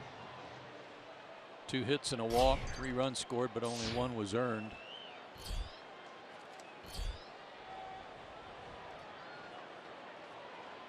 So Barnes will face Cabrera with Rockies runners at the corners. He's the 9th man to hit in the inning.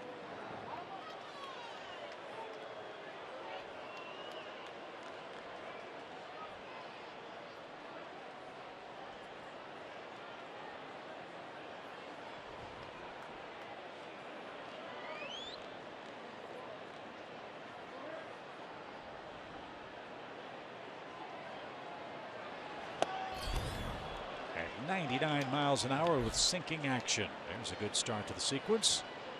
0-1 to Barnes.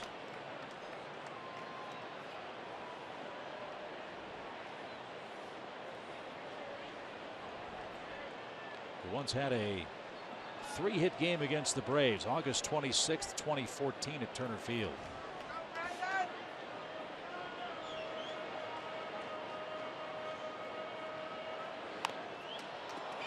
That's bunted foul. Barnes has also hit a home run against the Braves. It was his last homer in the major leagues, last August 26th down in Atlanta. So this guy doesn't get a lot of playing time, but when he faces the Braves, he does good work for the Rockies. That was an odd deal there. 1st and 3rd, 1 out. Hit a fly ball, you get another run in. Anything but a double play ball, you get a run in. Maybe that's what he was trying to avoid, thinking he can't hit Cabrera.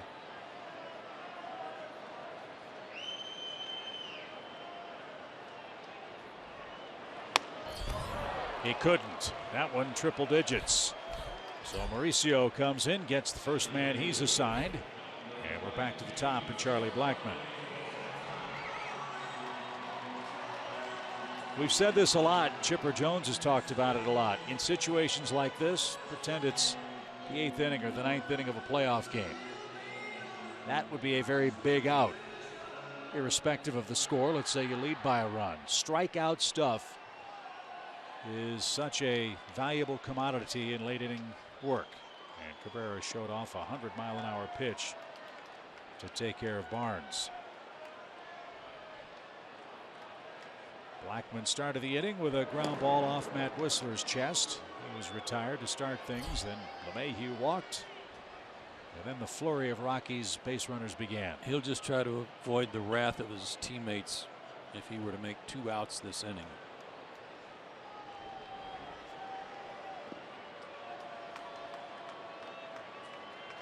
Get the rally killer tag hung on him.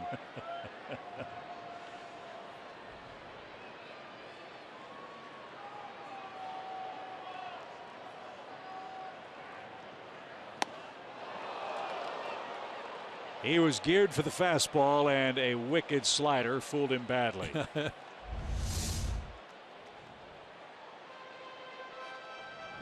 What happens when you're looking for 101, you get 91.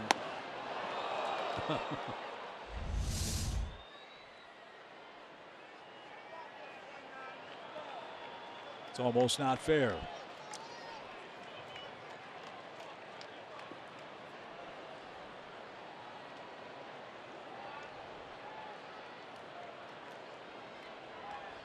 No balls at a strike.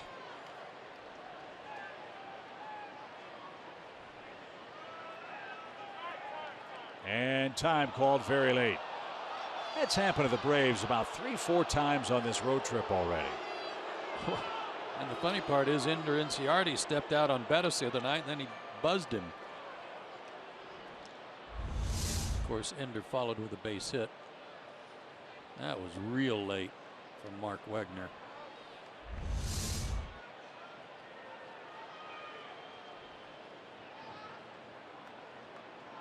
The 0-1 pitch.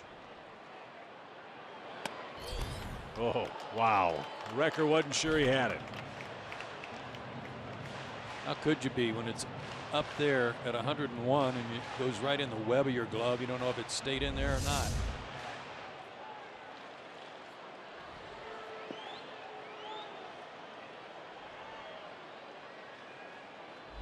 quick reactions too. 1 ball, 1 strike. Grounded foul. Well, Cabrera not the only flamethrower making news tonight. Ken Rosenthal of Fox Sports is reporting the Yankees are close to dealing Aroldis Chapman. But they're going to keep Andrew Miller. Chapman's the man that might be on the move. Didn't say where. Didn't say where. The Giants were rumored to be interested. They're in New York. They beat the Yankees 2-1 today. So we'll follow that tonight. 1 ball, 2 strikes for Charlie Blackmon, the 10th man to hit.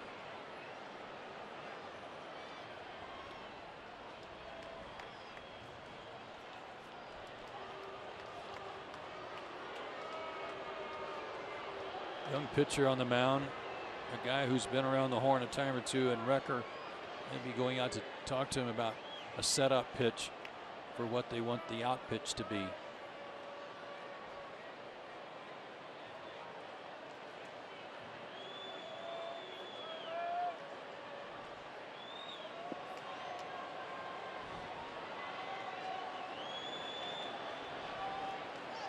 Now we're ready for the 1-2. Runner goes from first. The pitch is low and outside. It's a steal for Tony Walters. He's now 4 for 4 in swipes. And a hit could score 2 more. Rockies already have 5 runs in the 6th inning.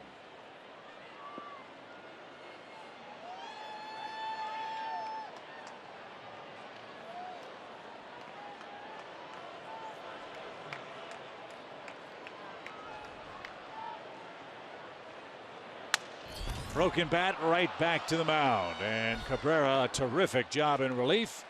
He gets a strikeout and a ground out and stops the Rockies rally. They score 5 in the 6th and now lead 7-3.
Braves VIP meet and greet experience Saturday, July 30th. Go to Braves.com/VIP and get your spot today. Tyler Anderson is out of the ball game after 6 innings of 3-run, 8-hit ball. And the newest member of the Colorado bullpen is on to pitch inning number 7. It's Scott Oberg, and he'll have Peterson, d'Arnaud, and Beckham coming up. Out of the University of Connecticut. Was at AAA Albuquerque. 27 games, 1-0, a 2.43 ERA, as you see there. A lot of strikeouts.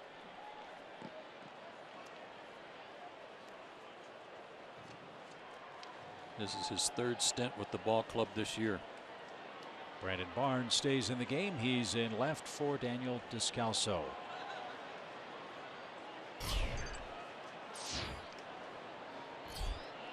So the Braves find themselves down 7-3. And a strike.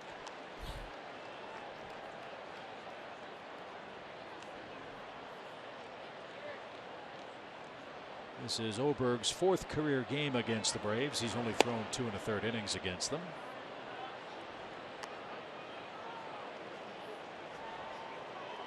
Pitched in 64 games last year with the Rockies.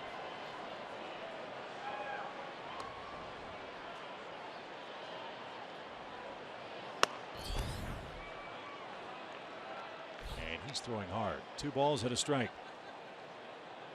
Whistler gave up 6 runs in 5 1/3 innings. Kroll did not retire a batter and gave up a run. Cabrera's faced 2 hitters. He's retired them both. That's the state of the staff for the Braves. As that went in for a strike to Jace. 2 balls, 2 strikes now.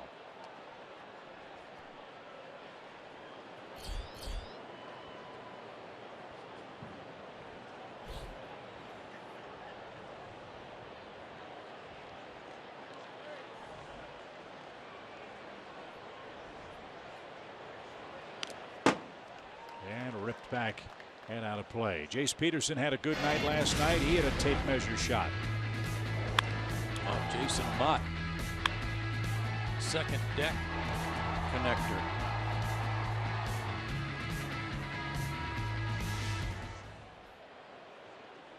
.437 feet.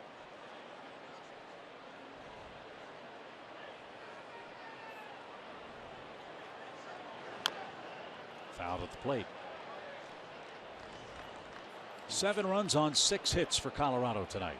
He was frustrated striking out to end the ball game with the bases loaded on a check swing, but replay showed that it looked like the right call from Marty Foster. Yeah, the Braves tried to make hay against Carlos Estevez, as Story at short makes the throw to first in time for out number 1. There's a story about him in the paper today which I simply couldn't believe. Remember in the game he had the bases loaded and was in trouble and just looked very uncomfortable on the mound, and we found out there's a reason for that.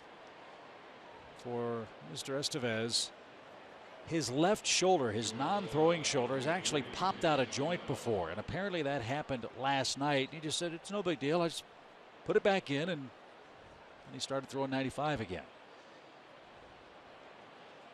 But the Braves had him on the ropes, bases loaded, 1 out. And remember, they gave him a couple of practice tosses to kind of get the feeling back.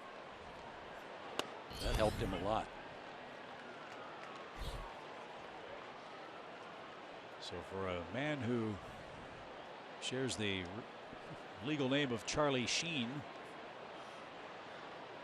might want to switch to Mel Gibson and Lethal Weapon. A line drive to short. That takes care of d'Arnaud. Jace d'Arnaud, again, he's doing things that he always seems to do in any given start. Tonight he has a base hit, a sacrifice fly, and that line shot. And you're right, he's turned into a real valuable player for the Braves, a real nice addition. 2 outs. Gordon Beckham 0 for 3.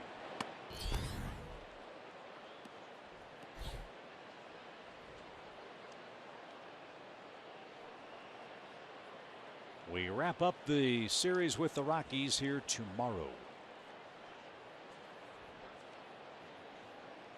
Tyrell Jenkins for the Braves against right-hander Tyler Chatwood.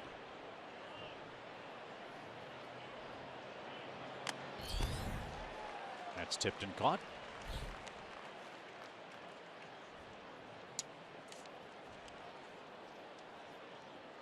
Always fun to see Tyrell pitch.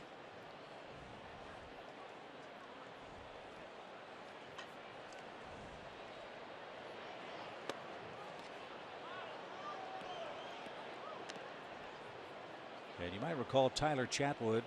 He was Tommy Hansen's buddy. Yeah. Same high school, right? Redlands East Valley High School.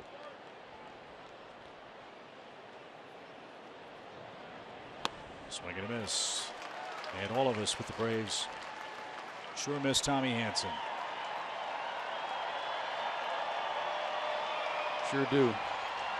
Real tragedy. 2 balls, 2 strikes. And taken low for a full count.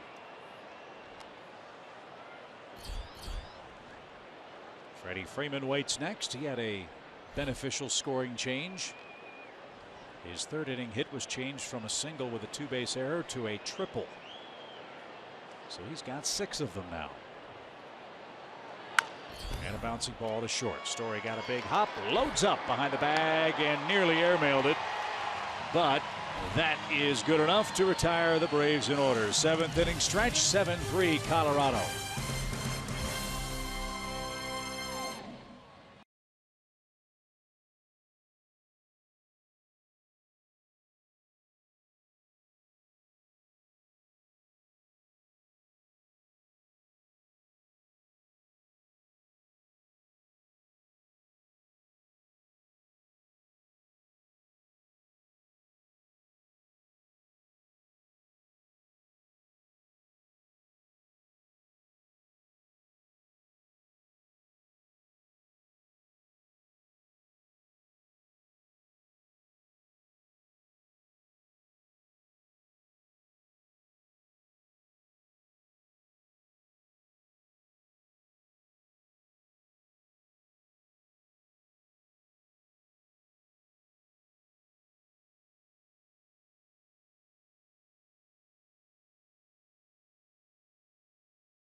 For the Braves, these are our Toyota key plays. Walk, single, and then a drive to center. Inciarte played it perfectly off the wall to hold that to a 1-run double, but then Story comes through with a 2-run single the other way. Big hit here by Wolters off Ian Kroll. That played it a couple. 5-run inning. Colorado turned a 3-2 deficit into a 7-3 lead. Cabrera's back out there for the 7th with LeMahieu ready to go. He's the man that walked to start that 6th. Braves have been outscored by the Rockies 12-0 in the 6th inning in this series.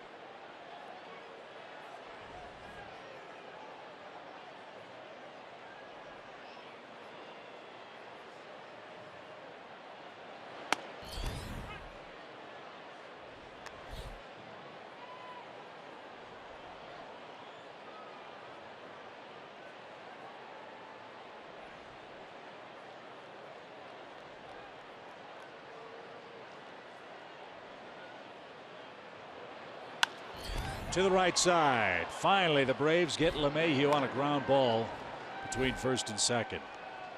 Good start to the inning. 1 away for Cabrera.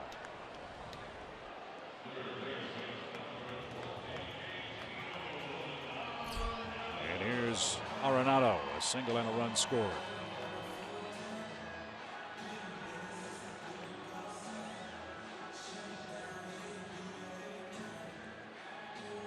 After the Braves wrap up this series with the Rockies, Colorado flies east. They have a series with the Baltimore Orioles coming up. Braves will fly to Minneapolis, have an off day in the Twin Cities, and start a series with the Twins on Tuesday night.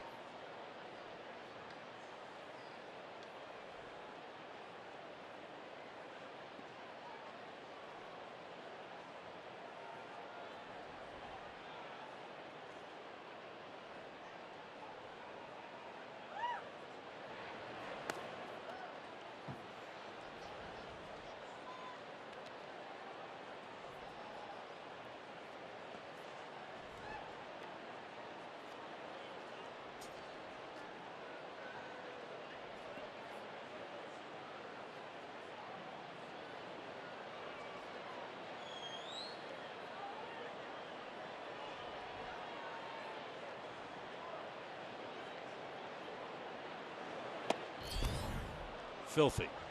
Absolutely filthy at 101 miles an hour and sinking. And you know what? He called for that pitch like a two-seamer, so I thought it was going to be like that pitch that Blackman swung at, somewhere in the 91 to 93 range. 101 with sink.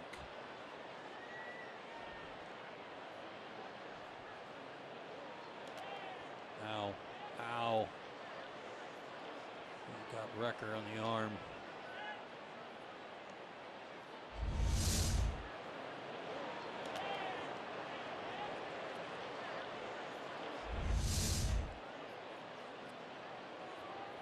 That's a strong young man behind the plate. Solidly built. Anthony Wrecker now calls for a pitch, a 2-2 count. I thought of a great business idea for Anthony when he's through playing Major League Baseball. He's a physical fitness guy. He could open up his own gym. He could call it Train Wrecker. Probably not. No.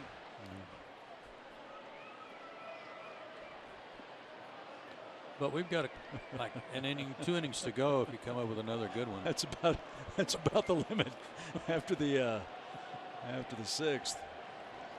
2-2. Ground ball second. Sharply hit. And I love the passion that Arenado plays the game with. He gets so mad when he makes an out. I mean, he's 25 feet down the first base line and he just flips the bat in the air. Just spit and fire.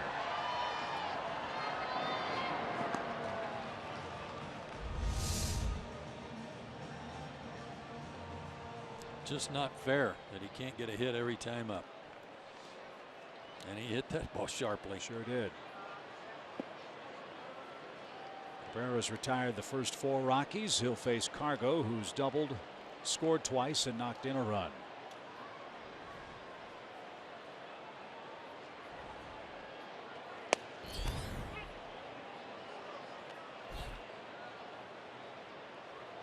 '60 RBIs for the Rockies right fielder.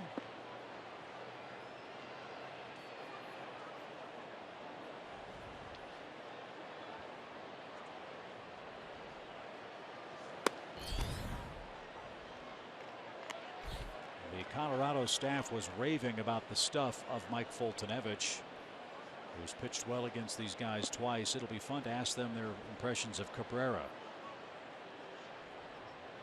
Can't help but like what we've seen from him tonight.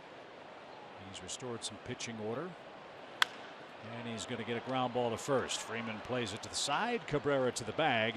And the 7th inning is in the books. Getting late in Denver. The Braves are down 4 runs. The heart of the order coming up.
Denver, Colorado.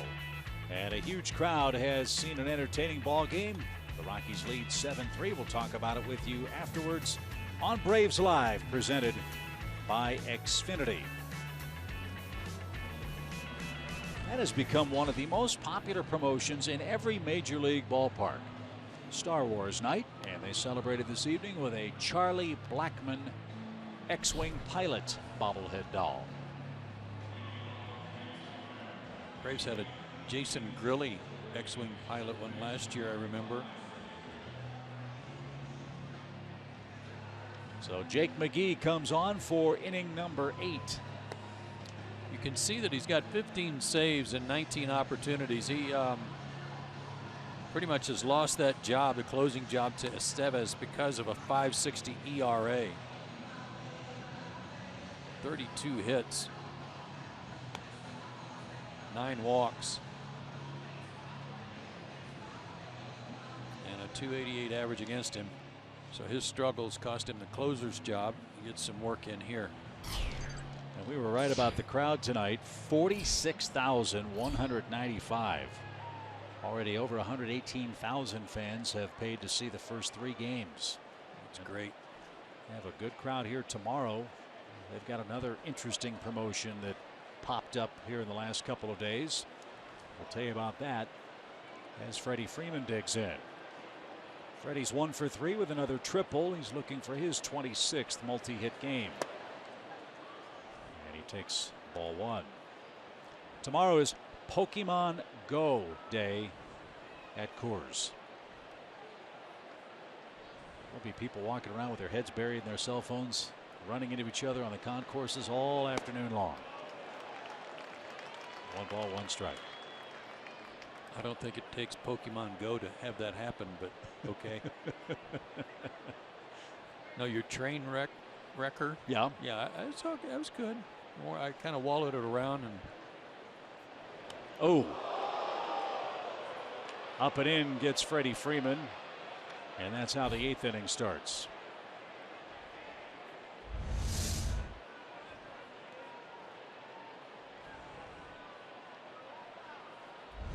Shoulder blade or back of the arm. I couldn't tell exactly where. We'll be able to now. Arm. Ow. It's my understanding that Freddie had his stitches removed. Good. Freddie had some skin lesions removed back in Atlanta that were problematic. Of course, you know about his family history of melanoma. That's why he wears the sleeves. Doctors caught all of that in time, but there was some discomfort involved. And hopefully Freddie's good to go the rest of the way. 1 on for Nick Markakis, who's flied out, walked, and singled tonight.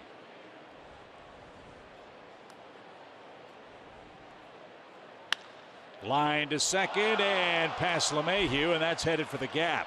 Freeman is on his way to third. Markakis is on his way to second. And the Braves are in business with second and third, nobody out. And this is not at all what Walt Weiss was planning on.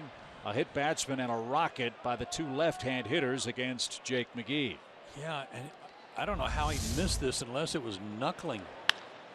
Hard hit, but he just flat olayed it. So you're right, in business, second and third, nobody out. And Jordan Lyles is up and throwing again. But first a visit with Jake McGee.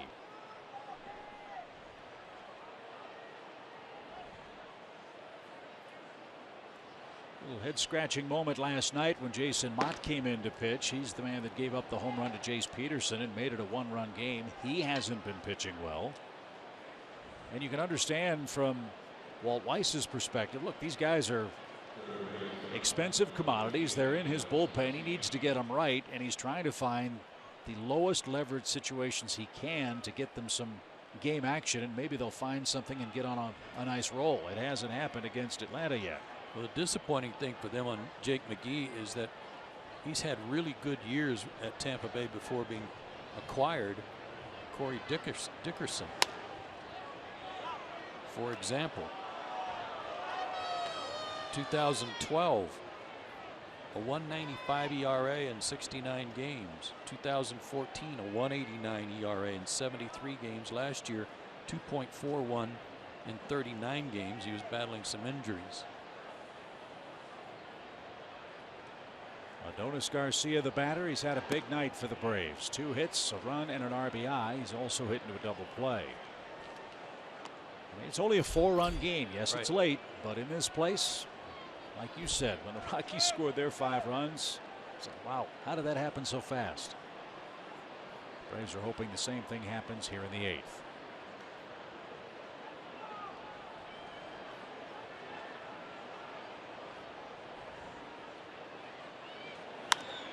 Little number back to the mound, and the flip to first is in time.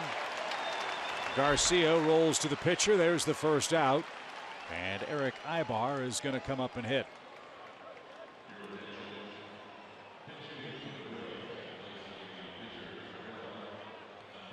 Cabrera, very impressive, an inning in 2/3 of spotless relief.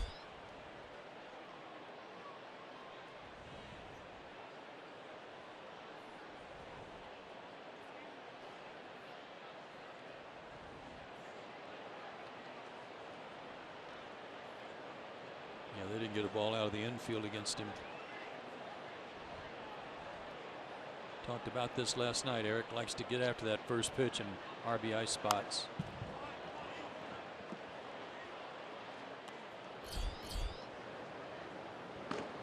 Jim Johnson will be the next Braves pitcher.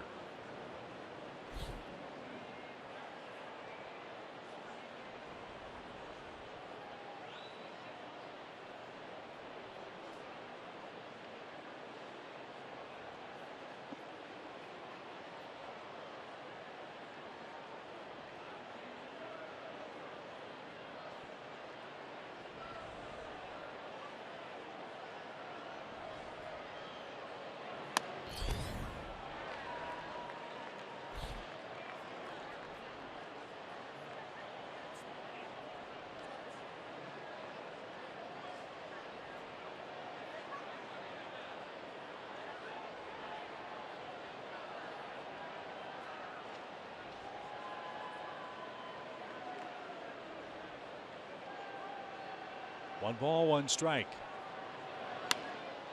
Little number right side. It's off the glove of Reynolds, and a run is in. So Aybar reaches. Freeman, after being hit by a pitch, scores, and it's a 7-4 game. And now the tying run will come to the plate. I would guess that to be a base hit too. Tough play, backhand side.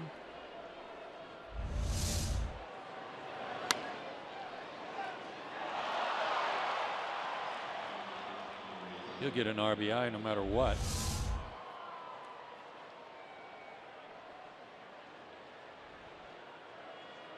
So it's another lefty-lefty matchup, this time with Ender Inciarte.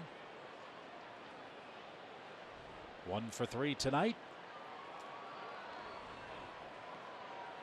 And 14 for his last 42 over his last 12 games.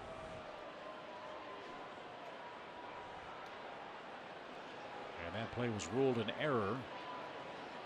It allowed Aybar to reach. And Ender skies one foul out of play.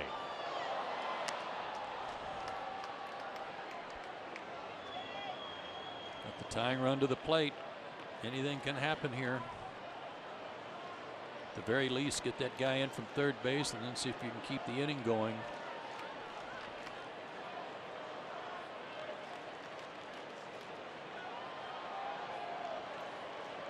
Seven 4 is the score. And there was a little late. 0-2. Yeah, nothing wrong with McGee's fastball. That was mid-90s. Aybar did get credit for an RBI on that ground ball that Reynolds boxed.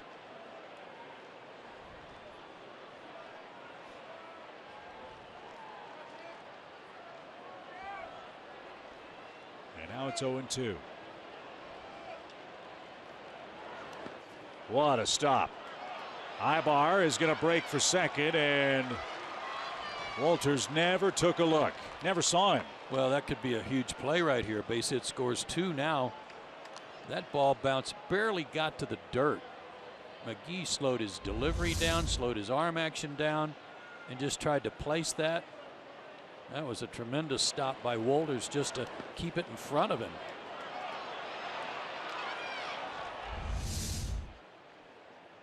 So a very wild pitch sets it up. 1 ball, 2 strikes.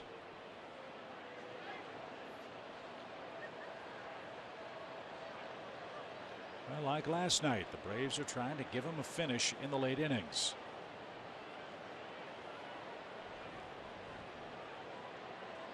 Got a couple more batters up there. You might get your big hitters up in the 9th inning again. 1-2 with 1 out. And a good take.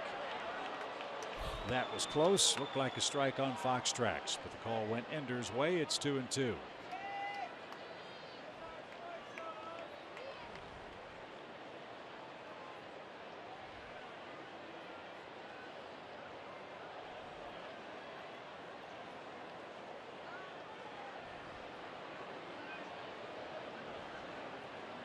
Choked up on the bat. He's trying to pull the ball if he can. That missed.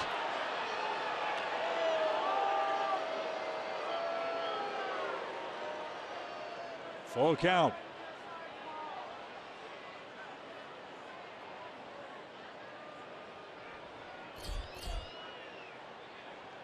Recker will be next.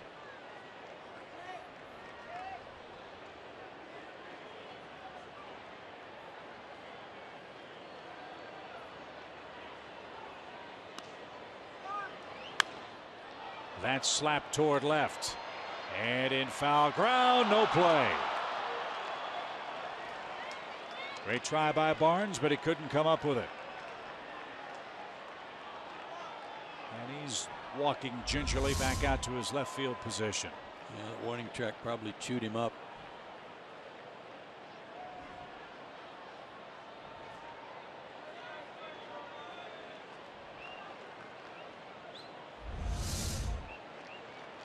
Nice job by Inciarte to spoil that pitch. Is a pretty good one from McGee. Hoping to get a better one here.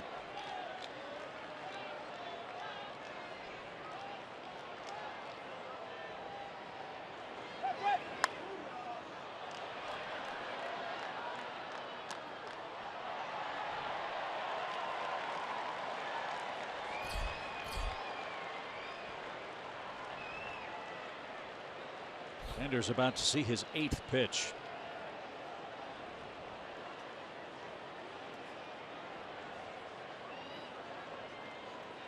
A good battle, trying to get that guy in from third, and maybe now after the wild pitch, a chance to get 2 in. It's not meant to be. Inciarte down on strikes. And now Recker will hit with 2nd and 3rd, 2 outs now. That was his best fastball. That was 96. Had a little sinking action on it.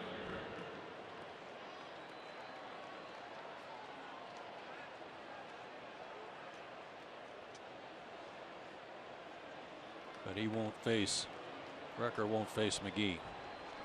Jordan Lyles was the man up and throwing in the Rockies bullpen. He should be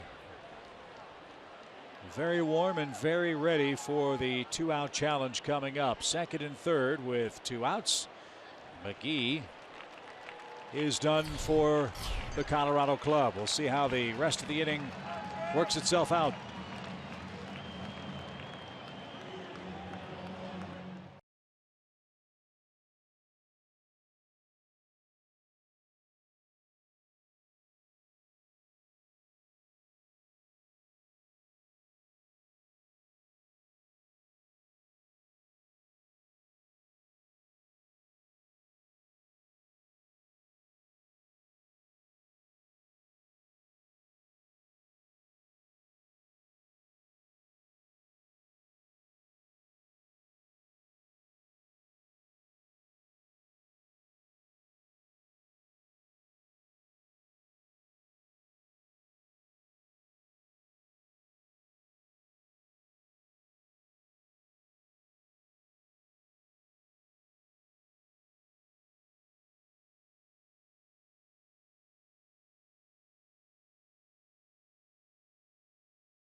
presented by Xfinity. This is game 3 of 4.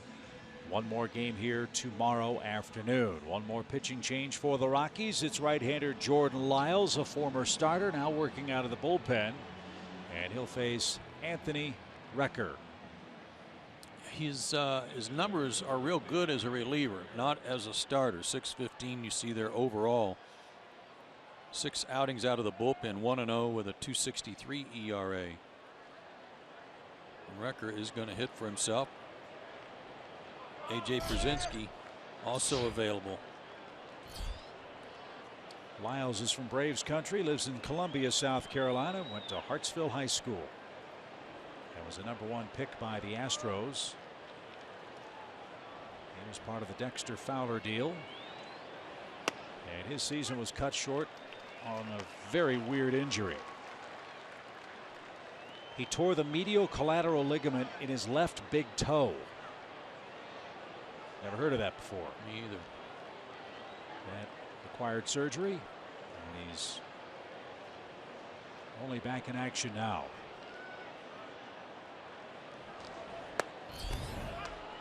He throws hard. He also works a cutter off of his mid-90s fastball and has a changeup. And he's come in and gotten ahead right away.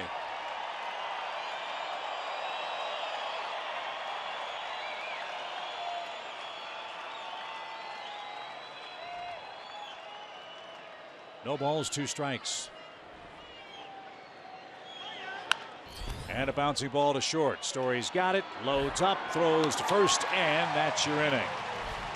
The Braves got a leadoff hit batsman off Jake McGee. That run scores, but 2 more left in scoring position, and we're headed to the bottom of the 8th.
The final game of the Braves-Rockies series on TV tomorrow. Just stream it on your mobile device.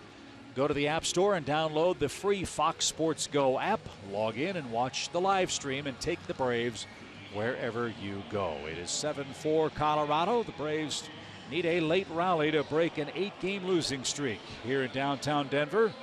And Jim Johnson, who has struggled mightily over his last 7, has one job: hold him right here in the 8th. Yeah, big average against him over his last 7. And he hasn't had a lot of opportunities to come in and finish games since Vizcaino got hurt. Only 1 game on this road trip prior to tonight. And that was 2/3 of an inning, 4 hits and 2 runs at Cincinnati. And the man he faces first has had a perfect night. Trevor Story is 3 for 3 with a homer, 4 RBIs, a stolen base, and 2 runs scored.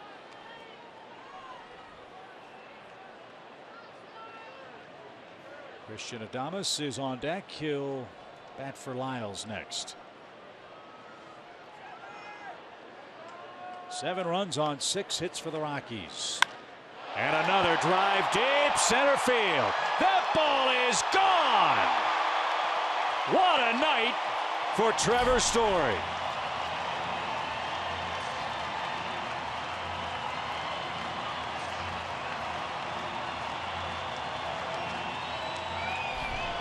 What a night.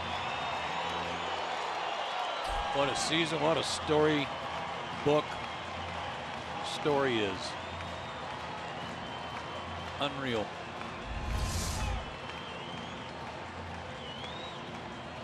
Again, you got to go in, way in.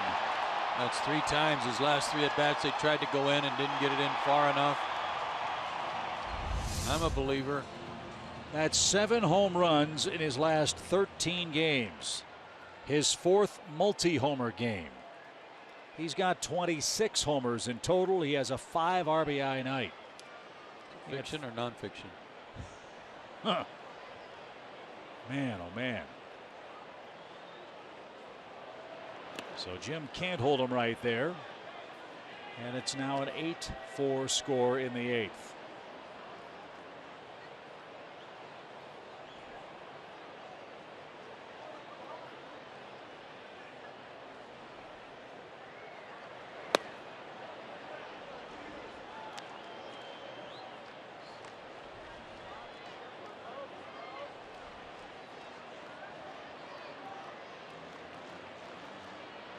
Another quality start turned in by young Mr. Anderson tonight. Tyler's in line to win his 3rd game. And this will be the 49th quality start for the Rockies this year. They have 13 of them this month. They had 54 quality starts all of last year. And for this Colorado team, the future is now for them with regards to the composition of their club after the trading deadline. They need to get on a roll, and they are rolling against Atlanta again tonight.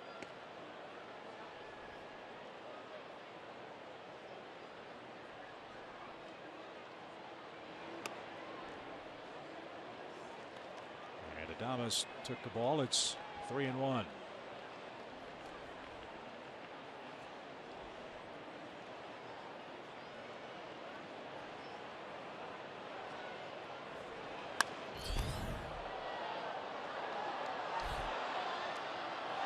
So for Story, career high 4-hit night, career high 5 RBI night, and it's his 4th multi-homer game in his rookie season. 45th player taken in the 2011 draft. I'd say that was a steal. We saw Corey Seager earlier this year with the Dodgers. He did not have a good series in Atlanta, but he had a monstrous series against the Braves at Dodger Stadium. And at the time, I think he led their team in average, homers, RBIs, runs scored. What a Rookie of the Year race that's going to be between the Dodgers shortstop and the Rockies shortstop, as Johnson allows a 2nd runner in a row to reach here in the 8th. And the walks are piling up for the Braves. They issued 1, 2, 3 of them in the 5-run 6th. And a base on balls after the Story homer here in the 8th.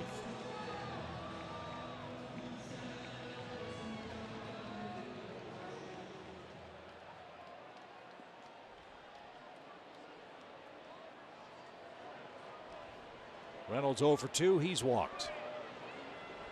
Runner goes. Pitch a ball. Recker's throw. Skips into the glove and then out of the glove of Gordon Beckham. And Adames has a stolen base. And with the bullpen issues the Rockies have late, no lead is safe.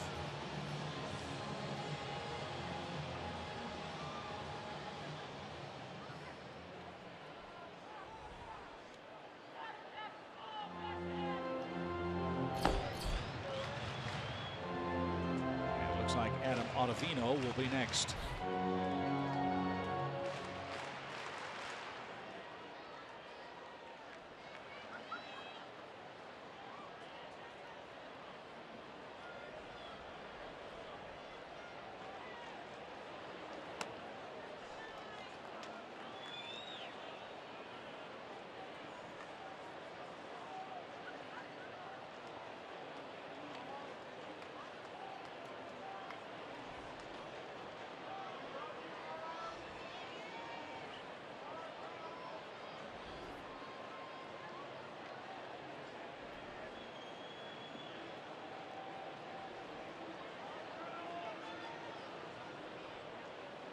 A homer, a walk, and a stolen base begins the Colorado 8th.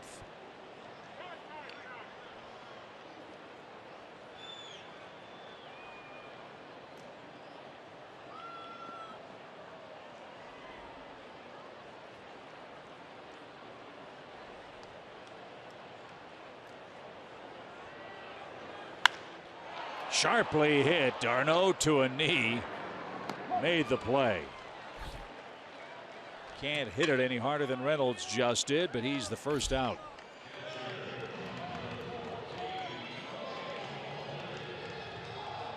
And here's Walters. He had a 2-run hit in the 5-run Colorado 6th. Braves led this game 3-2 after 5 innings. Matt Wisler was rolling along. He came back after the 47-minute rain delay, got the first out in the 6th inning, issued a walk, and then the Rockies went to work. Yeah, he looked like his old self for the first 5 innings, first 5 1/3.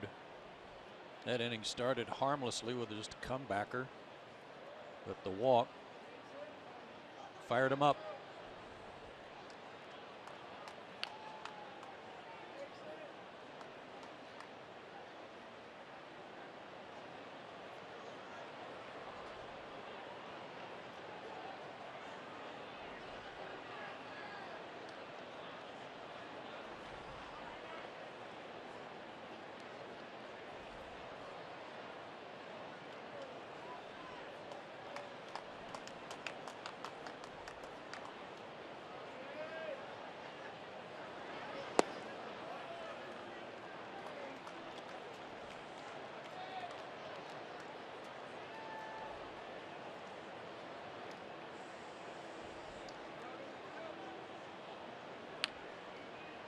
Walter's big hit in the 6th inning was off Ian Kroll, left-handed pitcher.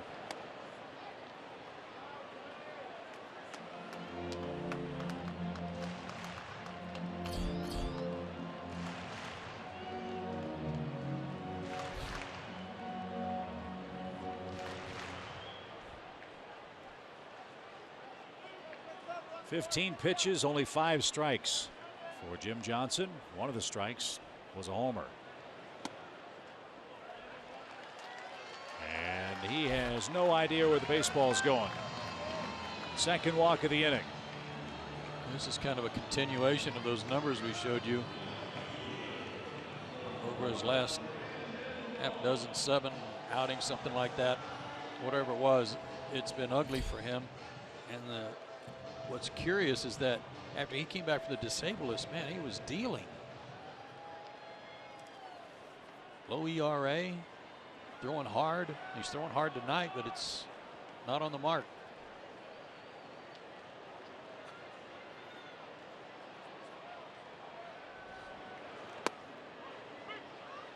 A quick strike for Brandon Barnes.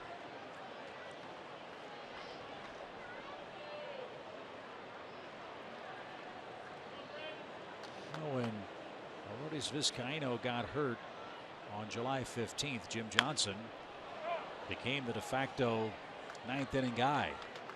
That's really where Jim's troubles began. In his last 4 outings, starting July 16th, Jim's given up a run in 3 of those 4 games.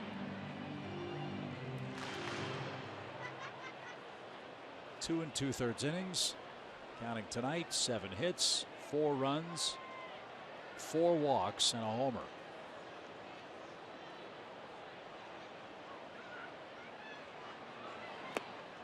Got a break there as Barnes chased a bad ball. He's the second out. And we go back to the top of the order and Charlie Blackmon, who was, as Joe said, the rally killer back in the 6th inning. Made the first out and the last out of that frame with comebackers to the mound. Well, he was able to save his hitting streak a couple of nights ago with a late at bat. He's going to have to do the same tonight here in the 8th inning. Have to make him 2 outs in the 6th. His streak stands at 14 games, pending the outcome of this at bat. A strikeout, a line out, and those 2 balls back to the pitcher. 0 for 4 night. Ball 1.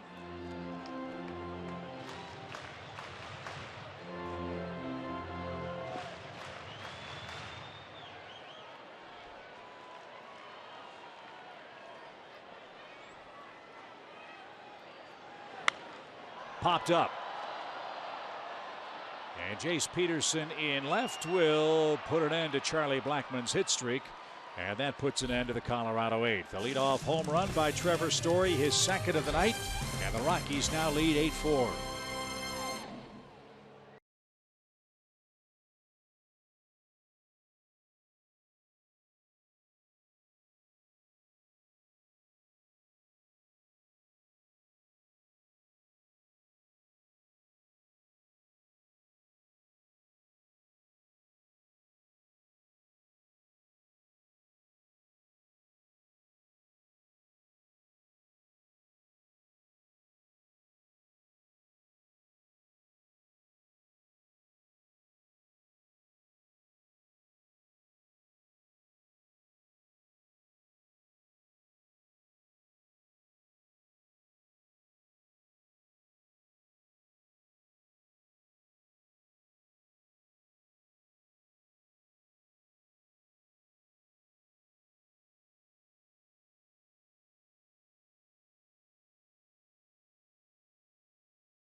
The Rockies have hit 2 more home runs tonight. Trevor Story's hit them both. Part of a 4 for 4, 5 RBI evening.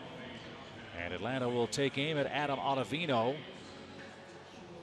who's on for his 8th game. Remember, they've already used McGee. They'd like to stay away from Estevez, I'm sure, and Mott's been hit pretty hard in the last 2 games, so Ottavino the logical choice to try to close it out. Yeah, and he's coming off the disabled list. That's why he's only got 7 outings. He did pitch here a couple of nights ago. Only faced 1 batter, struck out Brandon Snyder. So they're working him back in slowly. Jace Peterson leads off.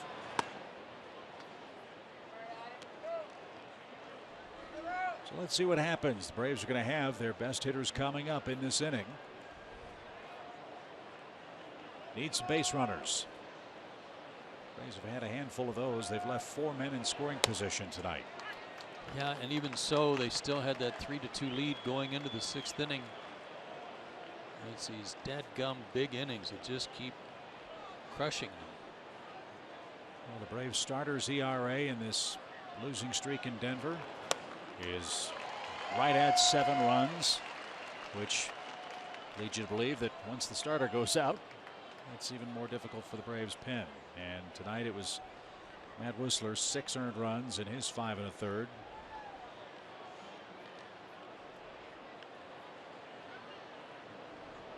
And the Rockies have outscored Atlanta 12-0 in the 6th inning here in Denver. It's in keeping with Tyler Anderson's starts too. His last 3 starts, he's received 21 runs of support. You can get by on that. 2 balls, 2 strikes. And not close. If you missed it earlier tonight, Joe said that there were some who compared Tyler Anderson to Tom Glavine in some ways. Now that we've seen him and we saw him pitch his 6 innings, do you agree with that assessment? And if so, what stood out most for you? No, I don't agree with it, but I do understand in kind of a far-fetched way. Yeah, that's not even fair either. His changeup's a really good pitch, and he was working it to lefties and righties. as Tom has told us, he didn't really start throwing his changeup to left-handers till much later in his career. Anderson's already doing this. And as we saw with Francoeur, and I think there was one other hitter, he elevated his fastball at 93 or so for strikeouts. That was a good pitch. I liked him. Yeah, that's what I was going to say.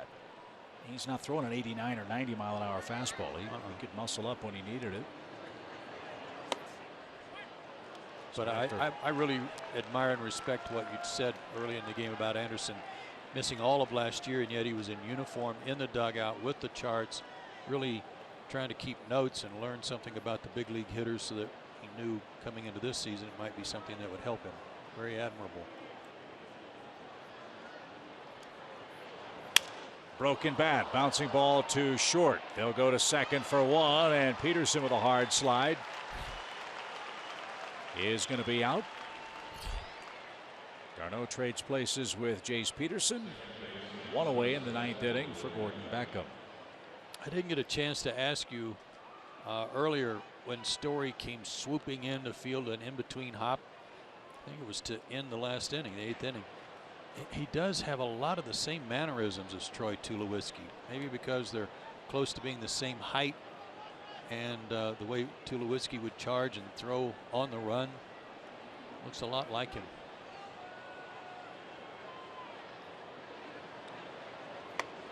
You know, that had to be a difficult day for the Rockies organization when they finally decided to part ways with Troy Tulowitzki. Yes, they got Jose Reyes, and that didn't work out, but that deal saved them tens of millions of dollars in different salaries. And look, let's be honest, as great a player as Troy Tulowitzki has been and is, he's not the same guy.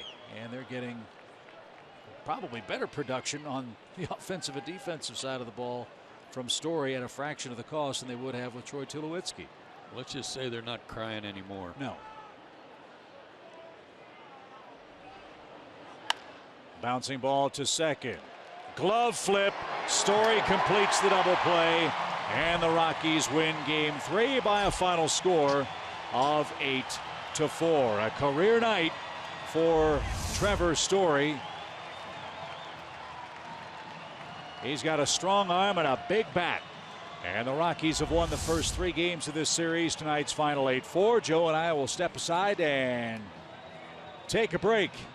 It was Story's night. A big home run in the home second, and a mammoth shot in the 8th inning, icing on the cake.